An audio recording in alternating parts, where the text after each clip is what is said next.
fusha në përkodra, për shëllem një vetësirë. Faleminderit.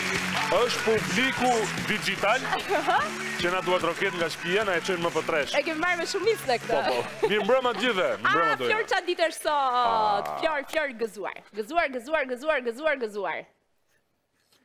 Hajt, futa dhe ty në mes. 7 marsi, mor Florë, 7 marsi, është festa e gjithë mësuesve. Do me thënë, jo të gjithëve, por vetëm atyre që ja dedikojnë jetën e tyre me pasion një profesionit të vështirë, një profesion me kalamaj të vështirë, me prindër të vështirë, e me sfida teknologjike shumë të vështira. I thet gjitha dojna, unë thjesht do bëj CTRL-C, CTRL-V. Po për këtë është, kolegu. Faleminderit që ma bëre kaq të lehtë. Gëzuar 7 marsin edhe të gjithë juve që e festoni duke bërë genocid lulesh. Sepse 7-8 marsi është genocidi përvitshëm i luleve, i njëjtë me genocidin që bëhet në Tomor, kur theren. Po, që kullon Tomori gjithë në gjak. E njëta gjë. Shikam, vjen shumë keq për ty, po. Pse? Ke mbetur të vitet 90 më burr. Ua, ulemi.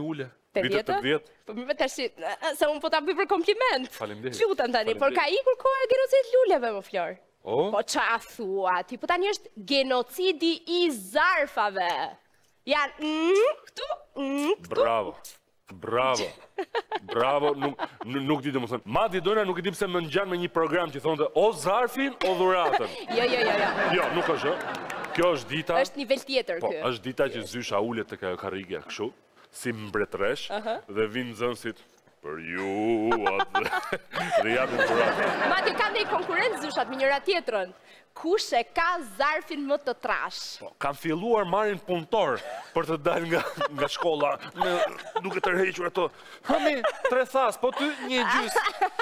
Por, në këtë histori kaq të bukur dojna, ka dhe nga ata që nuk fitojnë. Pse? Më të diskriminuarit janë mësuesit e fiskulturës. Mos Flor. As njeri nuk jep dhurat për mësuesit e fiskulturës. E vërtet. Madje shumë e trisht kur i shef mësuesit e fiskulturës, veshur në mënyrë sportive, që shohin nxënësit. Profesor mirë? Mirë. Gëzuar. Faleminderit. Jo vetëm kaq, por në shumicën e rasteve janë prindër vetë duhet japin lek për zyshat e profesorët e tjerë. Po shko të japësh dhurat zyshit për 7 mars, po. Bravo. Ska do lozim nesër. Dhe unë propozoj, duke qenë se jemi këtu, që lulet e mimozës dojna, që ti e ki shumë qef. Ja, eshe? Sytë, lot. Unë them ta qëjmë në UNESCO ta mbrojmë, sepse nuk ja lën ato kokrat e verdha të shkretës, sa i nxjerr në fillim të janarit, t'ja qësh zyshës për 7 mars. Kështu që unë them ta mbrojmë në UNESCO. Unë them t'i zhdukim fare, t'i mdash këtë mirën. Unë gjaka sytë ndërkohë, për gjithë alergjikët si puna ime nga kjo periudha e polenave. Si puna jonë. Si puna jonë. Për veselice isë jemi dhe alergjikët. Ndërkohë që rikthehemi te debati për vitshëm Flor, shumë i rëndësishëm edhe ky 8 marsi tani se morën vesh kur. A është fest, a është protest? Unë them që është si tip profest. Profest. Mirë, po fest që kanë tel. Ose as mish, as peshk. Shiko. Ose dhe mish dhe peshk. Se dhe mish dhe peshku janë me pesticide. Po kjo edhe kjo. Protest, pasa. Kujti e përmend protestën, më falj. E kam dëgjuar unë këtë. Jo, e kam dëgjuar të mediat e huaja. Ç'është kjo fjalë huaj? E kam dëgjuar në mediat huaja, e kam dëgjuar është vërtet, jo në Shqipëri, po e kam dëgjuar. Akademia e shkencave do ta heqë edhe nga fjalori. Ç'është kjo fjalë protest? Falj, dëgjove gjëti në një reagim mbas debatit skandalit për pesticidin që u transmetua javës shkoi ke Pirani Show? Dëgjove gjëti në një reagim? Le të themi që dëgjova kështu lagje me njëri tjetrin, po kështu gjë konkrete nuk pash. Tani, po pse duhet të reagojnë mo Flor? Po pse më duhet reagosh? Vetëm 35 pesticide ishin edhe 35 kështu me miks. Ishte në rritje numri. Janë vetëm 35 pesticide të lezetshme, të bukura, që bredhin të lira në Shqipëri. E që në fund të ditës, ama si kur ku përfundojnë. Po ku? Po në shtëpi do të vinë, të bëjnë një vizitë, po të futen në trup, të rinjë që të bëjnë ca pushime. Po nuk bën njeriu kështu, ja. Shiko, deri tani na kanë kritikuar me ironi, sikur ne jemi Republik Bananes, ku me sa shonë dojnë, ne pas kemi qenë Republik Pesticidesh. Ose Republik e Pesticideve me bananeve me pesticide, se s'meret vesh më, a ka më shumë banane apo pesticide? Shko njerëzit, ke banane me pesticide? Jo. Po javës tjetër na ka marru furnizimin. Pikose, se ti je dhe artist, dhe mendon shumë nga ana vizuale. Jam kurioze të di, çfarë steme mund të ketë, more? Republika e bananeve me pesticide. E di që do ishin bukur, janë dy variante që më vinë ndërmend. E para është ai tipi, ai migranti shqiptar në Greqia, bënte, po do këshemi si mego. Ose, varianti i dytë, ai tipi me birë, që thonë, nuk e kuptoj pse bën këtë pyetje në këtë moment. Ai është legjend. Qesh, pse të mos qeshësh më zotëri, se në një vend normal kjo do kishte provokuar protesta masive, mbledhje urgjente të qeverisë, shkarkime ministra dorëheqje. Urdhëro. Ke kjo Republika jonë, fatkeqësisht, reagimi vetëm që kam parë, janë skuqën vetëm domatet nga turpi. Mirë që skuqën akoma. Ta nisim me Ministrinë e Bujqësisë që deklaroi Flor që... Ka mundësi se kam punë? Ka mundësi? Po dhe qeveria? Po. Deklaroi që... Ka mundësi se kemi panajirë? Ama, kryeministri... Kryeministri foli, dhe foli hapur.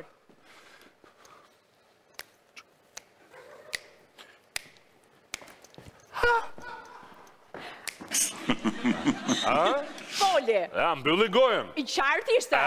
Ose s'do ti të kuptosh, është problemi jot. S'ka fol një herë më qartë se kaq në jetën e tij.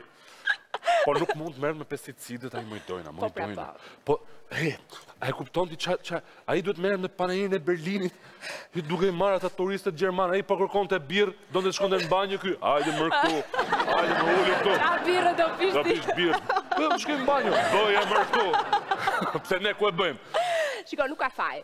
Unë mendoj që ai po përshtatet mos e miri me rinin e sotme, me kohët që jetojmë, më kanë ardhur kohë të vështira, më. Po dalin gjitha këto profesionet tradicionale nga moda. Ka vendosur të bëhet influencer. Po, shet të ardhmen. Sa i ka postimin në qafsh? Me të dëgjuar e kam që mbi 10.000 euro një postim. Ja, futi dhe Kjera Ferranji.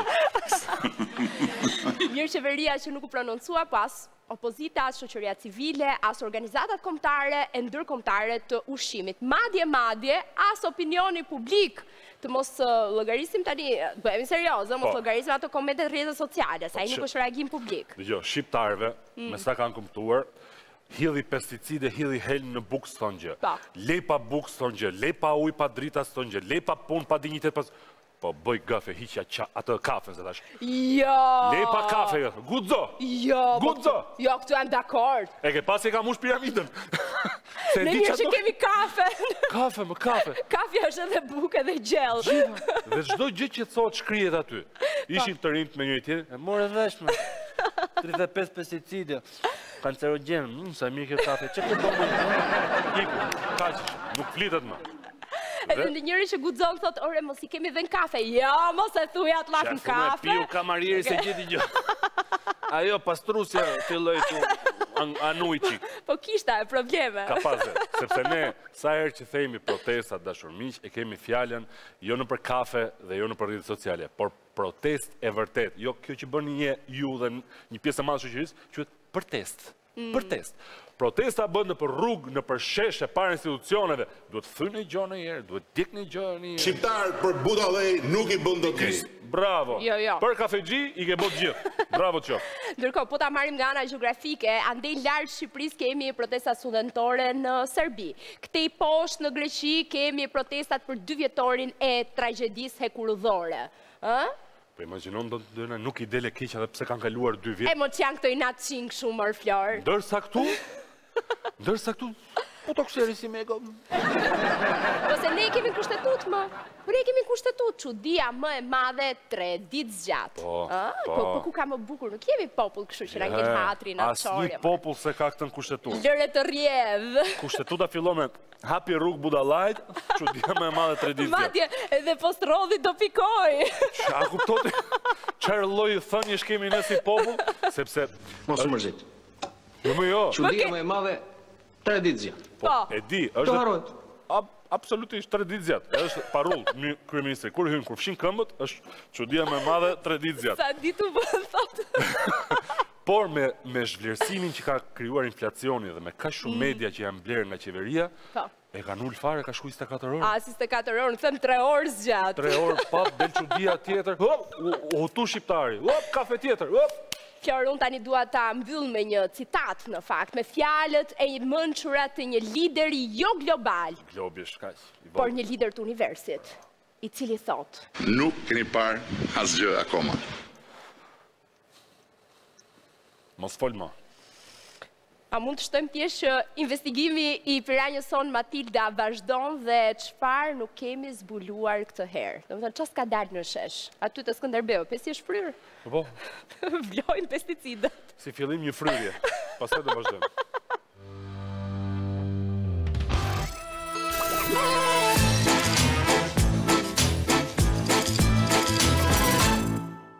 Se nuk merrni masa ju. Të lutem duhet të kalojnë Se nuk merrni tjetër. masa. Merrni informacion Një urdhër në prokurorie, faqet tona një vendim të gjykate. internetit. Vazhdo. 35 pesticide të ndaluara që po rrezikojnë shëndetin tonë dhe të fëmijëve tanë. Zonja Denaj, a mendoni se e keni bërë detyrën siç duhet? Gjithë institucionet e ministrisë po. I qarkullojnë këto pesticide dhe na rrezikojnë?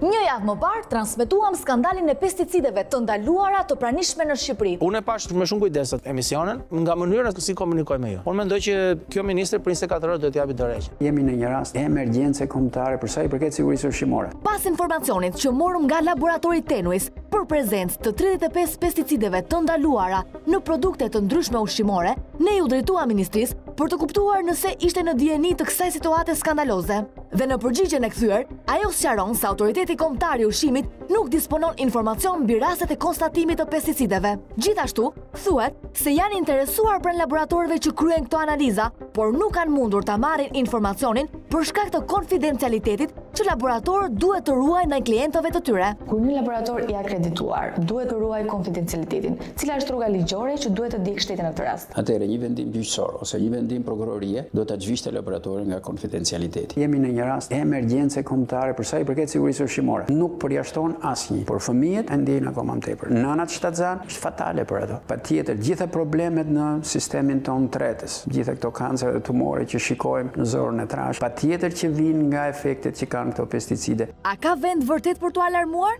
Apo këto pesticide të ndaluara në vendet të Bashkimit Evropian dhe në Amerikë mund të mos jenë edhe aq të rrezikshme? Për këtë kemi listuar disa nga këto substanca me pasoja shkatrimtare në shëndetin tonë. Klorpyrifos është cilësuar si një nga më të rrezikshmit nga Organizata Botërore e Shëndetësisë. Shkakton dëme të pariparueshme në fetus, sistem nervor dhe imunitet. Për këto arsye, në vitin 2001, SBA dhe BE kanë vendosur që ta ndalojnë përdorimin e tij nga fermer të vegjël dhe në 2018 është ndaluar edhe nga korporatat. Butaklor përdoret nga fermerët për të dëmtuar barrat e këqija apo shkurret parazite rreth bimëve të kultivuara. Në Bashkimin Evropian është kategorikisht i ndaluar për shkak të toksicitetit tepër të lartë, ndërsa bëhet shumë më i rrezikshëm nëse vihet në kontakt me ujin e pishëm. Butaklor i hedhur pa kujdes dhe pa kriter mund t'i bëjë edhe peshqit një lloj toksik dhe të rrezikshëm për konsum. Nëse shikojmë me vëmendje skedën e Dicofol, kuptojmë që kemi të bëjmë me një pesticid tepër toksik, aq sa mund ta konsiderojmë si një vrasës të heshtur. Kjo substancë mund të ketë pasoja vdekjeprurse nëse merret nga rrugët e frymarrjes apo nga konsumimi i ujit në të cilin ka agent të këtij helmi. Fosmet është një tjetër pesticid me rrezikshmëri të lartë për shëndetin. Përdorimi i tij nga fermerët pa konsulta paraprake me specialistët mund të krijojë dëme të pariparueshme për shëndetin e konsumatorëve. Në Itali, fosmet përdoret në pemët frutore si pjeshka, kumbulla, qershia, molla apo darda. Sasitë të kontrolluara të këtij pesticidi hidhen në 10 ditëshin e parë të fazës ulëzimit të bimës, ndërkohë që më pas është ndaluar rreptësisht të përdoret, por kjo nuk ndodh në Shqipëri. Dieldrina është përdorur gjerësisht në Amerikë për 2 dekada rresht, nga vitet 1950 deri në 1970. Më pas, u ndalua jo vetëm atje, por në shumë vende të botës, pasi dëmet që shkakton janë të pariparueshme, duke filluar që nga sistemi imunitar, riprodhimi, Parkinsoni e deri te kanceri. Dhe imagjinoni që jo vetëm këto, por edhe plot 30 pesticide të tjera të ndaluara përdoren pa hesap në agrikulturën tonë në hundën e autoriteteve. Unë mendoj që në bisedën që patët ju me ministrën, në radh parë ajo duhet fokusohej më shumë te problemi dhe të jepte përgjigje të drejtë për drejta për pyetjet që ju i bët asaj. Ajo duhet të zhvillonte menjëherë një konferencë për shtyp, sepse cilësia, siguria dhe garancia ushqimore janë çështje të sigurisë kombëtare. Domethënë, është e pafalshme që në territorin e një vendi që pretendon të jetë antar i Bashkimit Evropian të qarkullojnë 35 kimikate që dëmtojnë shëndetin e qytetarëve. E që për më tepër vazhdojnë ende të jenë prezente në çdo produkt të tavolinave tona. Janë shumë të fuqishme si helme dhe ndikojnë drejt për drejt në sistemin nervor qendror, duke shkuar sipas dozave të mëdha deri në vdekjen e pacientit. dëmtojnë rrozat e kuqe të gjakut, duke ulur funksionin e tyre. Kancere mund të shkaktohen pikërisht nga ekspozimet e gjata në këto lloj mjedisesh. Por mund kemi edhe probleme pulmonare, kardiologjike, të traktit gastrointestinal. 1001 pasoja që do t'i vuajmë ne dhe fëmijët tanë. Por si hyjnë këto helme në vendin tonë? Meqense në vazhdimsi Bashkimi Evropian pothuajse çdo vit nxjerr nga lista 20, 30, 40 kimikate, vendet e Bashkimit Evropian i kanë këto kimikate në magazinë dhe Shqipëria ku kontrolli doganor nuk është aq i fuqishëm, si thosh është bërë një lloj magazine. Një magazin kimikatesh që në një vend normal duhet të shkaktojë një furtunë institucionale, ndërsa këtu me sa duket funksionon kodi i heshtjes. Ne kemi 350.000, 360.000 ferma, vetëm një pjesë e vogël e këtyre fermave kanë marrë atë që quhet numri identifikimit, mbi bazën e të cilit kanë drejt bëjnë biznes. Pra janë ferma të cilat dalin treg. Po 300.000 ferma tjera që nuk dalin treg, ne nuk dim ç'a bëjnë ata. Ne nuk e dim ç'a han, ç'a prodhojnë, edhe çfarë shesin, ato pak gjë që shesin treg. Ata janë ata lloj fermerësh, fermeri thënçin, disa njerëz që i ka zënë jeta aty të ajo cop to që kanë dhe nuk din ç'a të bëjnë as me jetën e tyre, as me tokën e tyre, as me të ardhmen e fëmijëve të tyre. Aq më pak mund mendojnë për të ardhmen e fëmijëve tanë. Por a është faji vallë vetëm te fermerët? Në gjithë botën themi që universitetet bashkëpunojnë me biznesin, apo? Janë universitetet që i japin fermerëve këshilla. Sa fermer marrin këshilla nga Universiteti Bujqësor i Tiranës? Zero.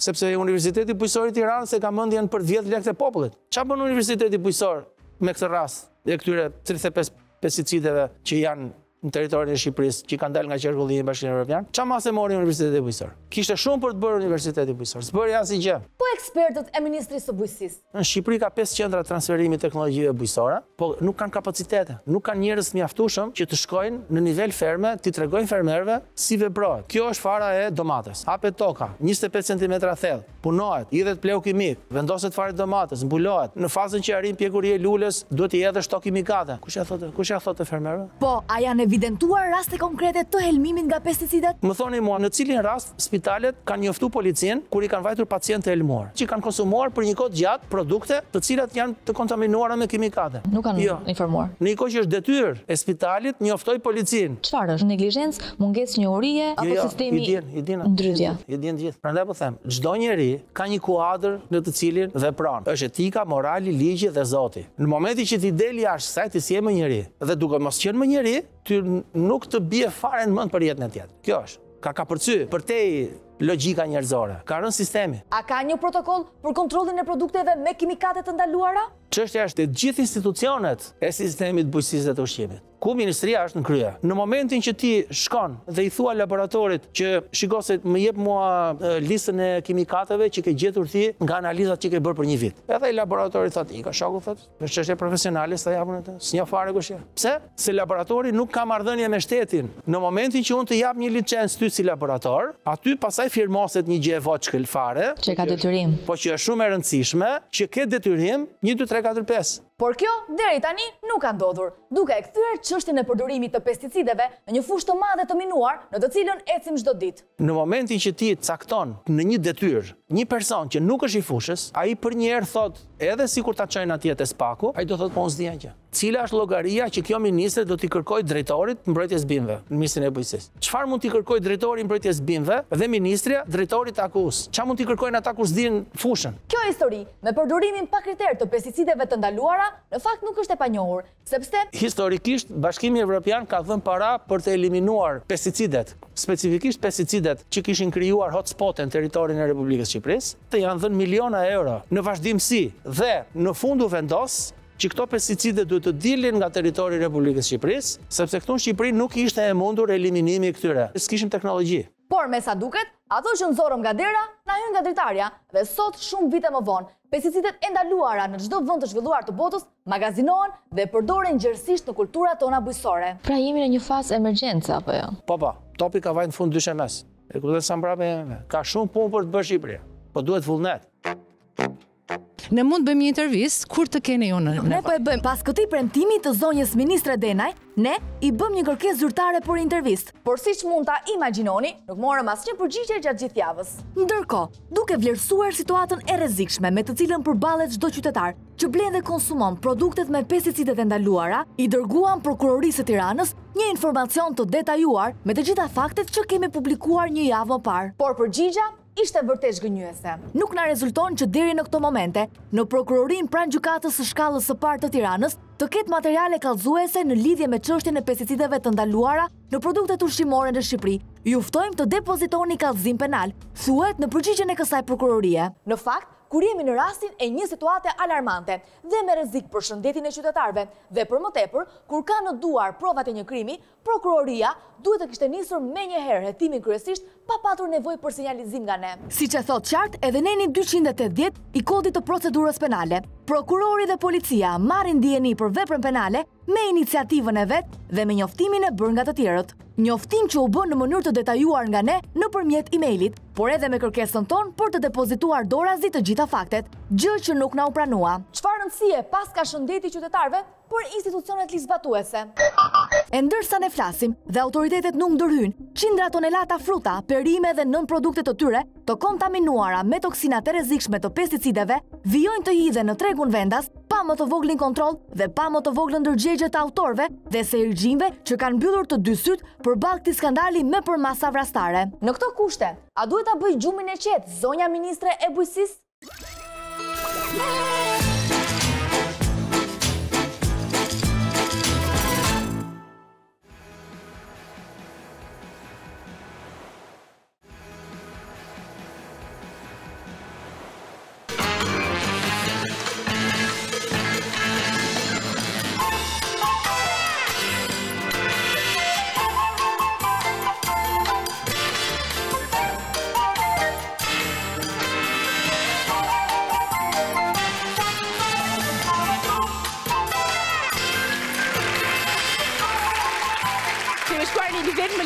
S'kem nevojë fare të kërcejmë duart për ne. Ju lutem këtë fyllin e padukshëm me merak se... E thyva. Po nuk e patme? Dojna!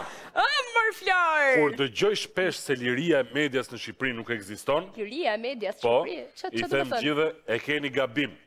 Është në reanimacion, por është gjallë. është në koma, po do zgjohet një ditë. Një ditë do zgjohet. Por për momentin... Se si zgjohet.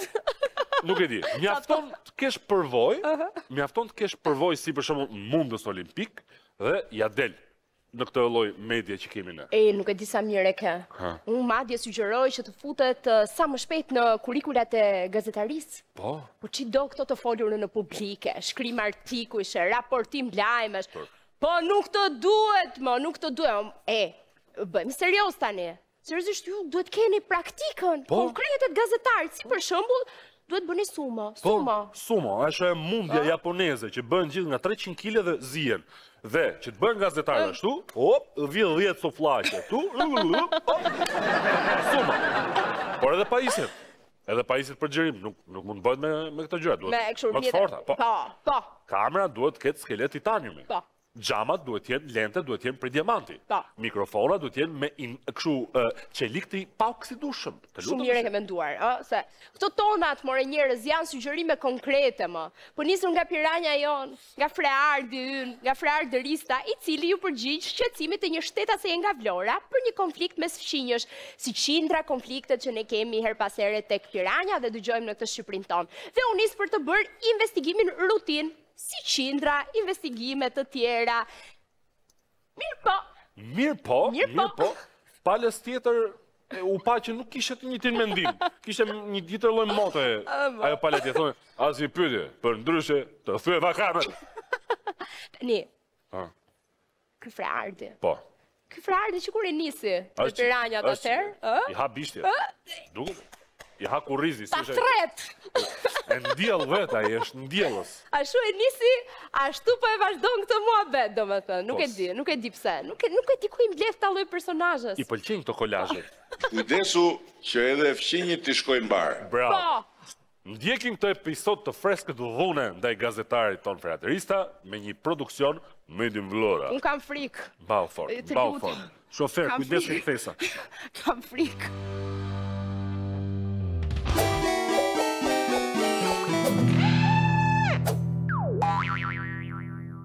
Shtu ko përjashtë. Po mi më një pyetje. Shtu ko përjashtë. Po jo më le, o vlla. I kamera atë. Po lera ça.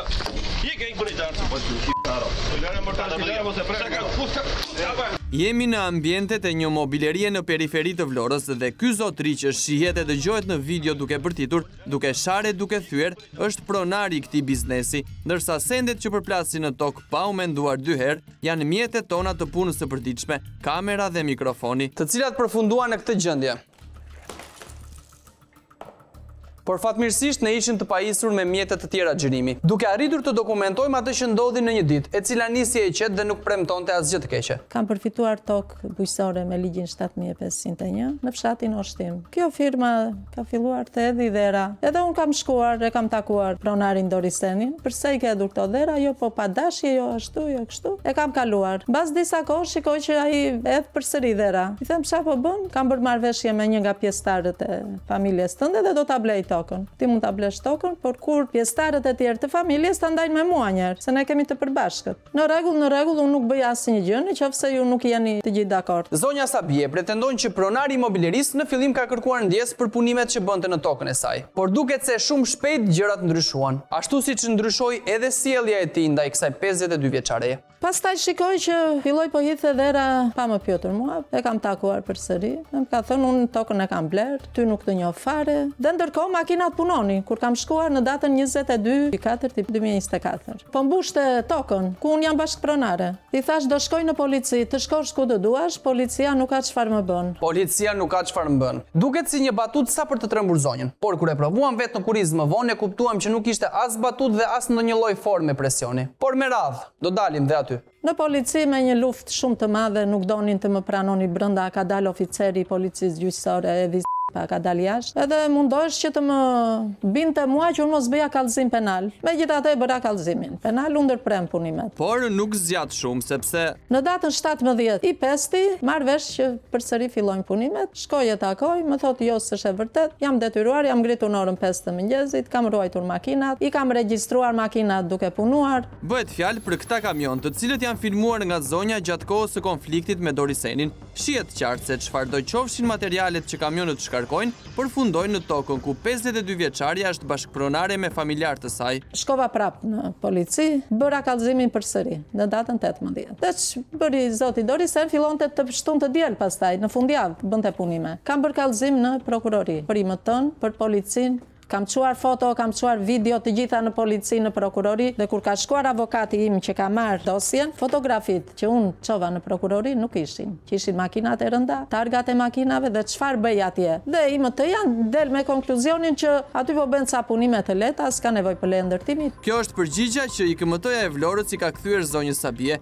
dhe e habitshme është se si sot duhet të marrësh leje për të ndërtuar një vetrat xhami, ndërsa për këtë aktivitet intensiv me kamion që shkarkojnë në tokë të tjetrit, të mos kesh nevojë për asnjë dokument, duke u kamufluar pas asaj që konsiderohet sistemi mobori. Nuk kam tokë për të shitur se unë nuk e kam darë. Për sqarim, ajo që zonja Sabie po thotë është se pjesëtarët e familjes së saj, njëkohësisht bashkëpronar të tokës, mund t'ia shesin ose t'ia dhurojnë pjesën e tyre Dorisenit. Por në fillim duhet të ndajnë se cila ngastër është e gjithë secilit. Pasi pjesa e cila është ngjitur me tokën e zotërisë, me shumë gjas mund t'i bjerë Sabies dhe ajo ka të drejtë të kërkojë që askush të mos hedhë dhera apo çfarëdo lloj inertesh në pjesën e saj. Ajo tokë atje ka 30 vjet. Ne kemi pasur rrugën, ai rrugën e fshatit e ka zënë shumë rrugë të fshatit atje, se është bërë si i forti i fshatit dhe i forti i Vlorës, më tregonte mua forcën dhe trimërinë. Gjatë shfletimit të dokumenteve vëm re se në proces verbalin e mbajtur në vendngjarje nga IKMT-ja e Vlorës, thuhet se gjatë këqyrjes së inspektorëve në terren lidhur me denoncimin e Sabies për hedhjen e dherave, Doriseni u ka paraqitur 2 certifikata pronësie për tokën ku zhvillon aktivitetin e tij dhe për atë të 52 vjeçares, bashkëpronare me familjar të saj. Ndaj, për të mësuar më shumë lidhur me dokumentet që Doriseni u ka paraqitur inspektorëve të IKMT-s, shkuam vetë dhe u interesuam pranë këtij institucioni. Bëhet fjalë për 336 që zotëria u pas ka vendosur në dispozicion. Kush e disponon këtë pra? E disponon zotëria siç ta kam shkruar. Po pra mund ma vendosë? Nuk ta vendosë në dispozicion. Do ta heq fare edhe këtë. Po jo më së dokumenti. Për mua, unë jam për sa përket jam në rregull. Si ma vërteton ti mua që ai ti ka paraqitur të dyja certifikatat? Ajo është E di ti, por se dim ne. Ke vajtur ai s'të kanë nxjerrë gjë, do t'i thua me këtu me shkrim. Ma kanë nxjerrë, se kam shkuar, jam i çmendë ta shkuar këtë. Ma vërtetoj që ai ti ka paraqitur pashtyja. Ma ju përgjithësi pra të pasoj. Do bash përgjithësi. Absolutisht po. Pra ti që kam shkuar këtu mbaj përgjithësi. Inspektori i IKMT-s është i bindur në çfarë deklaron, madje mban përgjegjësi. Por sidoqoftë, për të kuptuar sa të vërteta janë pretendimet e zonjës, kërkuam të marrim edhe versionin e zotit Dorisen. Zotria, vjen një minutë ju lutem. Ju bëj një pyetje. Hajde jepni një përgjigje. Pavarësisht se e kuptoj fare mirë se kush ishim dhe se qëllim kishim vetëm ta pyesnim për pretendimet e zonjës Sabie, zotëria preferoi të shpaloste gjithë arsenalin e dhunës fizike dhe verbale. Dile me radhë, zhduko për jashtë. Po mirë, një pyetje. Zhduko për jashtë. Zonja ka vajt në çdo polici çdo gjë. Dakor, ja, një bisedë normale po bëjmë, nuk po të ofendon njëri. Po jo më le, o vlla. Iki kamerë aty. Po lera ça. Iki kuritar. Ky zotri përveç se ofendon me gjuhë rruge, dhunon një grup xhirimi dhe u thyen mjetet e punës, është një frymëzim për të gjithë ata që kanë ëndër dhe dëshirë të na rrajnë ne gazetarëve. Pavarësisht se kamerën e përplasi disa herë në tokë duke e nxjerrë jashtë funksionit, Doriseni kërkonte që ta merrte dhe të largohej, por insistimi ton për të rimarrë atë që na përkiste i doli kundër edhe ky i ri, i cili për disa çaste u bë truproja i shefit. Do marr policin, wow! Do marr policin telefon, hajde këtu. Ndërkohë që operatori mblidhte pjesët e mbetura në tokë, arratisja i Dorisenit teksa mban në dorë kamerën ton është filmuar me një telefon. Ai arrin të largohet, ndërsa kjo është kamera e thyer. Po përse e mori vetëm për disa metra dhe më pas e flaku në tokë? Arsyeja ishte e mirë menduar. Kur e morëm, vum re se kamerës i mungonte karta e memorjes. Të cilën zoti Dorisena e kishte vjedhur një lloj siç bëjnë ata xhepistët e urbanit të linjës. Në këto kushte, gjithçka duhet të bënim ishte të njoftonim policin. Alo, jam Frar Derista, gazetar, në Panaja, firma Serena Furnitur, dhe unë bashkë me stafin tim jemi dhunuar fizikisht nga pronari i kësaj firme. Na kanë thyer të gjitha pajisjet. Me çfarë të qelloj, me shelbe? Me gur. Ha? Me gur. Këtë të gurit nuk e kemi të dokumentuar, por vetë Doriseni e di mirë se u soll si një fëmijë problematik duke qelluar ndaj meje. Disa minuta pas telefonatës son, ndërkohë që Doriseni ishte larguar, mbërritën dy efektiv civil të policisë së Vlorës. Edhe me folën zotrin, zonja ka një problem pronësie me marrë gjilanët e historisë, me dëgju, me marrë një opinion, kapi theu kamera, theu mikrofon, shtiu gazetarin, kartën e ujtë. Pas këtyre sqarimeve të para, shkuam edhe në komisariatin e policisë Vlorë për të bërë kallëzim për gjithçka kishte ndodhur. Në deklaratën para oficerës së policisë gjyqësore, treguam me detaje për dhunën e ushtruar ndaj nesh, ofendimet, dëmtimin e mjeteve të punës dhe vjedhjen e kartës së memorjes nga shtetasi Dorisen Çepaj. Të gjitha të dokumentuara, ndërkohë i pashqetësuar fare për çfarë kishte bërë. Pas nesh në polici paraqitet edhe Doriseni. Në kallëzimin e tij ai pretendon para OPG-s se atë ditë ne kërkonim të futeshim në ambientet e firmës me forcë dhe prandaj ka ardhur ai vetë për të na nxjerrë. Këto janë pamjet e hyrjes son më se normale në ambientet e firmës së zotrisë, dhe ajo që bëjmë është thjesht qëndrimi në hollin e godinës, derisa vetë Doriseni u paraqit. Hyrja me forcë është gënjeshtra e parë e Dorisenit në polici, pasi nuk keni dëgjuar asgjë akoma. Në deklaratën e tij ai ka mohuar se ka thyer mjetet tona të punës apo të ketë ushtruar dhunë ndaj nesh. Dhe këtë deklaratë ka bërë i bindur se ne nuk do mund të faktonim dot të kundërtën, për dy arsye. Duke na thyer kamerën dhe duke na vjedhur kartën e memorjes, ka menduar se ne nuk do të kishim materiale për të dokumentuar gjithë ngjarjen. Gjithashtu në raport shërbimin e përpiluar për llogaritë të prokurorisë, pranohet se oficerët e policisë nuk kanë mundur të gjejnë serverin e kamerave ekzistuese. E kuptueshme që nuk do të gjendej, sepse nëse do të gjendej do të provojshin të tjera gënjeshtra nga Doriseni. Siç është ky episod i stisur prej tij, ku pretendon se un kam tentuar t'i futem në makinë, e kam ofenduar apo kërcënuar. Në fakt, ky episod është kapur nga kamera e sigurisë së godinës, pasi ai na kishte thyer kamerën tonë dhe na kishte vjedhur sketën. E natyrshme që ju afrova makinës, por për t'i kërkuar të më kthente pajisjen që na kishte vjedhur. Gjithashtu, disa pamje filmike janë marrë nga telefoni i Dorisenit dhe në raport shërbim citohet dhe gjendet shqetësues fakti se grupi ynë i xhirimit nuk ka patur jelek për të identifikuar si media. Në fakt jelek duhet kishim, po jelek antiplumba ma. Sepse në fakt kostumin, kollaren portokalli, kamerën, mikrofonin, bexhin, si çdo ditë kur dalim në terren, i kishim edhe atë ditë. Në raport gjithashtu citohet se është bërë këqyrja e momentit të hyrjes sonë në godinë dhe të ashtu quajturës përleshje që kemi patur me Dorisenin,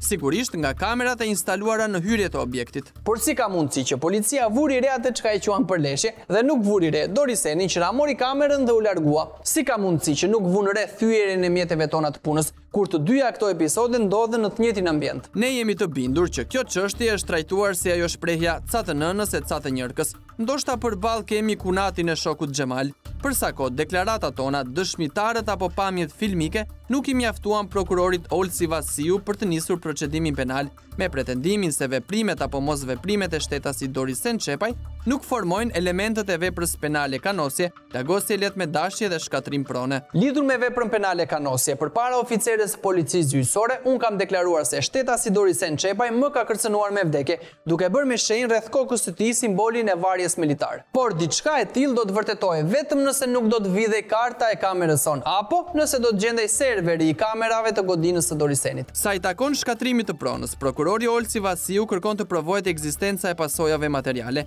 Këto pamje që po shihni i kemi administruar në policinë gjyqësore, por me sa duket nuk i kanë mjaftuar prokurorit Vasiu. Ky i fundit i referohet vendimit unifikues të kolegjeve të bashkuara të gjykatës së lartë numër 5 datë 11 nëntor 2003. Sipas të cilit dëmtimi duhet të arrijë vlerën 1 milion lekë të reja që të quhet dëmtim jo i lehtë. Dhe me qenë se kamera apo mikrofoni ynë sipas tij nuk e kapkan këtë vlerë, nuk quhet shkatrim prone. Megjithatë, pas vendimit për mos fillimin e procedimit penal, brenda afatit të caktuar me ligj, ne bëm një ankimim ku parashtruam fakte se lidhur me këtë rast kemi të bëjmë me veprën penale goditje për shkak të detyrës. Për sa kohë kemi vërtetuar që shtetasi Dorisen Çepaj ka kryer veprime të dhunshme jo vetëm ndaj meje, por edhe ndaj operatorit, duke shkatruar mikrofonin dhe kamerën me qëllim pengimin e kryerjes së detyrës sonë si media. Gjithashtu administruam element objektiv dhe subjektiv të veprës penale vjedhje me dhunë. Për sa kohë Doriseni ka përvetësuar skedën e regjistrimit të kamerës dhe këtë gjë e ka bërë duke ushtruar dhunë fizike. Fakti që kamerën e mori vetëm për pak kohë dhe më pas e hodhi në rrugë tregon qartë se synimi i tij ishte të përvetësonte kartën e memorjes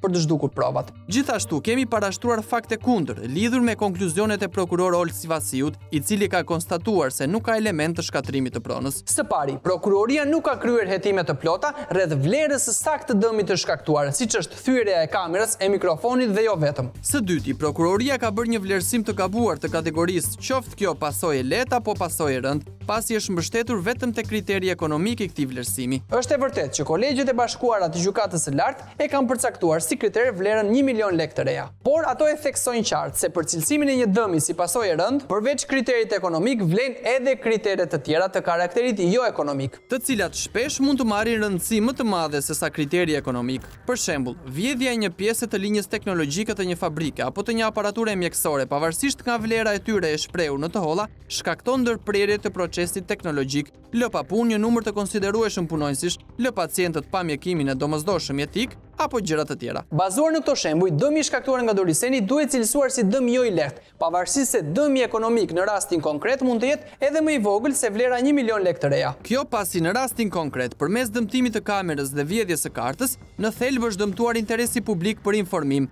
dhe e gjitha e shkaktuar me dashje të plot nga Doriseni. Pas ankimimit kemi pritur nga çasti në çast të marrin përgjigje. Por më kot, kemi bërë një kërkesë zyrtare drejtuar gjykatës së Vlorës, lidhur me statusin e çështjes në fjalë, por nuk kemi marrë përgjigje pavarësisht kalimit të afatit të caktuar me ligj për të drejtën e informimit. Gjithashtu, kemi shkuar vetë pranë gjykatës së Vlorës dhe përgjigja ishte: nuk del gjë. Mirë, faleminderit, mirëpafshim. Jemi interesuar edhe në prokurorim pranë gjykatës së Vlorës dhe i njëjti refren.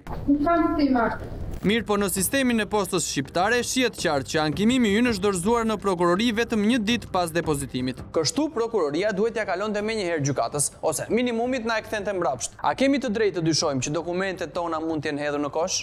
I thash do shkoj në polici, të shkosh ku do duash, policia nuk ka çfarë më bën. Është bërë si i fortë i fshatit dhe i fortë i Vlorës. Ku e gjem vallë gjithë këtë forcë Doriseni të mërshëm i Vlorës? Dhe këtu nuk po flasim për forcë fizike që përfundon me thyerje kamerash e mikrofonash, por për forcë dhe pushtet politik. E ku ka forcë më të madhe se sa të kesh mik kryeministrin Edi Rama? Ta presësh atë në biznesin tënd dhe të shkëmbesh batuta e përqafime. Këto pamje janë shkëputur nga materiali publikuar nga vetë kryeministri Rama në muajin nëntor 2023, gjatë zhvillimit të asamblesë së zgjeruar të Partisë Socialiste në Vlorë, e pikërisht në biznesin e Dorisenit. Asambleja zgjeruar e Partisë Socialiste të Qarkut të Vlorës, padyshime ka të vështirë gjej një sallë ku të futem kaq shumë socialistë. Dhe zgjollëm që ta bënim këtë asamble në një ambient krejt veçantë, në një biznes të këtij qyteti, ku realisht çdo gjë është me standarde europiane. Dua ta falenderoj edhe zotrin që ka këtë fabrikë të bukur për mikpritjen edhe për punën e jashtëzakonshme që ka bërë. Tani e pash nga larg, duket që nuk është shkencëtar. Faleminderit. Se mos harrojmë inspektor Arjanin te IKMT-ja. Në bashkëpërgjithësi. Absolutisht po. Pra ti që kam shkruar këtu mbaj krejtësi. Ne e morëm dokumentin nga kadastra e Vlorës lidhur me pronën 336 fraksion 2, ku Sabie Likaj është bashkëpronare me familjarët e saj dhe ajo pronë nuk rezulton e Dorisenit siç pretendoi inspektori i IKMT-s, por disa metra katror nga 4000 metra katror në total, familjarët e Sabies ja kanë dhuruar Dorisenit me akt dhurimi më datë 22 maj 2024. A do të mbaj përgjegjësi inspektor Aljani, i cili deklaroi se prona 336 fraksion 2 është e Dorisenit, po vetë biznesmeni i preferuar i kryeministrit? A do të përgjigjet ligjërisht për dhunën e ushtruar ndaj një grupi xhirimi? Për këto më mirë të pyesim prokurorin e Vlorës, Olsi Vasiu. Ndoshta ai ka shumë për të na sqaruar. Pse jo, edhe për dokumentet që kemi depozituar dhe nuk gjenden askund.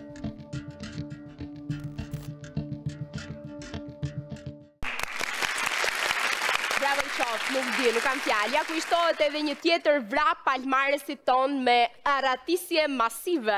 Ja, hodhe dhe kësa rrave. Gjë bo bast. Nese. Zotin Arruajt, tisha dhe unë, gazetarë si ju.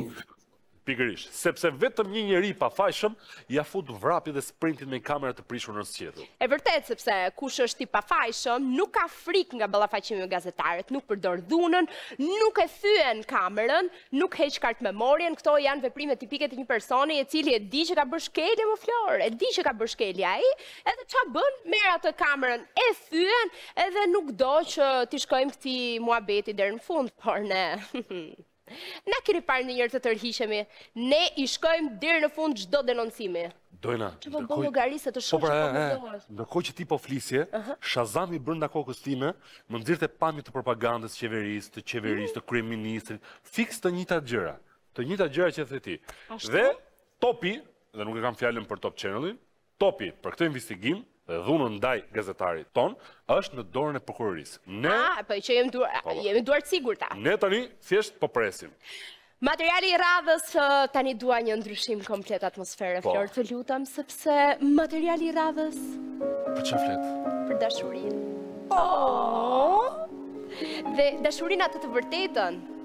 Edhe për një djalë i cili është pak i rritur, le të themi, është 40 vjeç. Dhe quhet Kastrioti. Ai beson ende te dashuria, vërtet. Jo vetëm që beson i ziu, por edhe paguan rregullisht taksën e dashurisë. Po mirë e bën, mo. Si mirë e bën? Po mirë më e bën, po ku ka dashuri pa taksë sot, mo? Në 2025, ku ka parti dashuri pa taksë? Me thënë të drejtën, duhet me pas frikë, se unë që kam 20 vjetë e sipër, duhet kemi një taksë luksi për këtë dashuri. Pa kush me interesa, gjithën të këtë. Frika më e madhe ime, di kush është? Mos ma fusin ke fatura ujt, do zjen pasaj me gruan. O zemër, ke pasa ka ardhë, shkurti, po marsi, 36.000 lek puthje. Të ludhem shumë, hiqi, qanë, fundjavë, as puthje dhe s'përgjafim. Nuk jam dakord fare. Se? Po, ta qojnë më faturën. Ta qojnë, vetëm dashurit të kemi. Pasaj, për çfarë të duhen dritat? Po. Për çfarë të duhet ujë? Për çfarë të duhet ushqimi? Kur ushqimi yt, dritat e tua, gjithë jeta jote është dashuria. S'ka më bukur. Madje unë nuk i ndes dritat në shtëpi, se ne shkëlqejmë nga dashuria. Rrezatojmë. Ashtu dhe ne? Vejmë syze saldimi, aq shumë shkëlqejmë. Po për të ngrënë, Flor. Ua, përvolohemi nga dashuria. Vë të nxjerrë me presion në bark. 10 minuta. Sa vezë skuqen në këto kurrizin tim, e sa bukë piqen në duar, vetëm nga dashuria. Dashuria, pra miq, dashuria është magjike, dhe i bën të gjitha këto. Dhe jo vetëm këto, Flor, se... Po. Bëka dhe ca... gjëra tjera.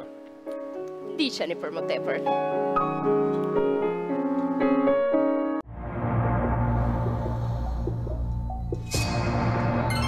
vazhdoj të ndihem i kërcënuar, sepse mënyra se si funksionoi kjo çështje, aq shumë meshkuj sa më dolën përpara, ato mesazhe që Gjonida mi çote gabimisht, mu më duket sikur to funksionojnë si grup kriminal. Kastrioti është 42 vjeçar nga Tirana, i cili pas njohjes me një vajzë do të nisë me të një raport që më shumë se dashurie mund të quhet interesash, sepse nga ana tjetër nuk kishte afeksion, por një listë kërkesash financiare dhe materiale. Gjithçka në këtë histori do të niste pas një takimi të 42 vjeçarit me dy zonja në lagje, të cilat do ta prezantonin me Jonidën, një vajzë po nga kryeqyteti, e cila sipas tyre kishte kaluar disa disfata në lidhjet më parshme, por që mund të ishte e duhura për të. Por jo gjithmonë gjërat shkojnë sipas planeve. Nëse Kastriotit akoma pa bërë takimin e parë, kishin filluar fluturat në stomak, vajza kishte qëllime të tjera dhe nuk do nguronte as pak që t'i shfaqte që në fillim të bisedave me të. Në një moment më shkrujti që nuk do flasim dot më se nuk kam telefon. I thash që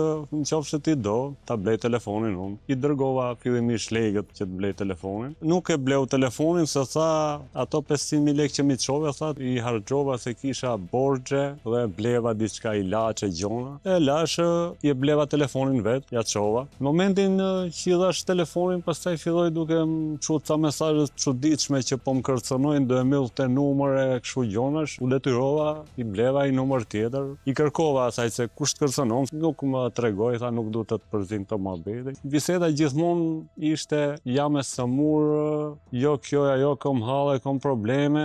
Duke qartë se vajza kërkonte të shmangte çdo kontakt me partnerin e sugjeruar nga dy gratë e lagjes, dhe bisedat mes tyre në vend që të sidheshin rreth planeve për të ardhmen, kishin gjithmonë karakter financiar. Kuptohet me kërkesa të vazhdueshme të vajzës. Kjo zonjusha pretendonte se ishte në Itali dhe në atë kohë shkruante edhe mesazhe, më duhen kaq euro, kaq lek, po bëj vizita, kam ble 500 euro ilaçe. Unë vazhdoja i dërgoja lek. E vazhdoi kjo histori, po më dasëm të blej fustane. Dhe Kastrioti gjithmonë i gatshëm, paguante. Momenti që ajo pretendonte që ishte në Itali dhe unë e kapa. Sa i pata dërgu lekët, mas gjysore u këmbyem në autobus. Ishte bashkë me mbesën e vet. Nuk i thash asgjë se thash mos ta vejmë pozit para mbesës. Doli që në fakt nuk ishte qenë fare në Itali. Gjatë kësaj kohe që unë i pata bë disa dërgesa ndash te karta e bankës vet, ndash me Western Union. Ky pasion i vajzës për zhvatjen e Kastriotit, me të cilin pretendoi se ishte në një lidhje, nuk kishte të ndalur. Skemat ishin nga më të ndryshmet dhe qëllimi i njëjtë. Bella vita në krahët e 42 vjeçarit. Ishte edhe një moment tjetër, do blente disa rroba dhe më tha që i kom ble edhe ilaçet me lek borxh te ajo shoqja ime që ka dyqanin. Na ditë mba thonë që mund ta kem telefonin fik mas dite se nuk kam karikim. E pata i far dyshimi, vajte i çova lekët sa duheshin aty për rrobat dhe për ilaçet që ulan mi lokal diku aty afër. Mas pak kohësh erdhi kjo. Ishte bashkë me një djalë tjetër. Hyn në dyqan, në momentin që hyn në dyqan i shkrujta, a do vish pi shkafi. E pash që doli ka dyqani dhe ishte hutuar, por nuk i fola se nuk isha i sigurt se kush ishte i djali. Ato ikën me makinë, unë ika me mjet transporti tjetër dhe i gjeta që ishin për plac te presidenca. Arrita me i bë foto, nga që më tha ajo që nuk kam telefon, i bona foto dhe ishte me i telefon në dorë dhe i telefon vesh. E fala prap. Me këto probleme të një pas njëshme të vajzës, të zgjidhura gjithmonë nga Kastrioti, erdhi vera. Dhe kuptohet, i dorobi disa ditë plazh. Por Jonida kishte një mënyrë krejt të ndryshme për të kaluar pushimet. Ajo shkonte fillikate vetme. Dhe kush paguante? Kastrioti. Kam thonë për plazh se jam keq me tiroidet, me gjonat. I dhash fillimisht 200.000 lekë, ja dhash te dyqani motrës vet. E iku dhe kjo, i iku në plazh, më shkrujti direkt, tha, më duhen ca lekë se kam ngel pa lekë, i çova 150 euro. Kaq kom për momentin, po deshet i çoj këto. Ja çova direkt. Mas 2 ditësh më shkrujti që jam në hall, jam zi me vllajën, du më u kthy në Tiranë patjetër. U detyrova i çova edhe 200.000 lekë tjera. 550.000 lekë. Nuk është investim i keq për ca ditë plazh. Për dashurinë e jetës, kuptohet. Por pas kësaj verbërie që zgjati disa muaj dhe miliona lekë të shpenzuara, një ditë të bukur, flutura dolën nga stomaku dhe Kastrioti nisi të bënte disa llogari. Që natyrisht nuk i dilnin. Nuk po i besosha më, po më dilshin edhe shumë meshkuj përpara, i kërkova takim për sqarim, nuk i kërkova lekët fillimisht, i thash, do të takohem me ty në pranit babës dhe vllajt tat. T'ja shpjegoj se çka ka ndodhur mes nesh. Në këtë pikë filloi të carohet, që duke bë telefonata, merrte me numër privat, thoshte hajde ke dyqani sa tregoj unë. Më ka kërcënuar, më ka thonë a e njeh ti kush është Genc mere.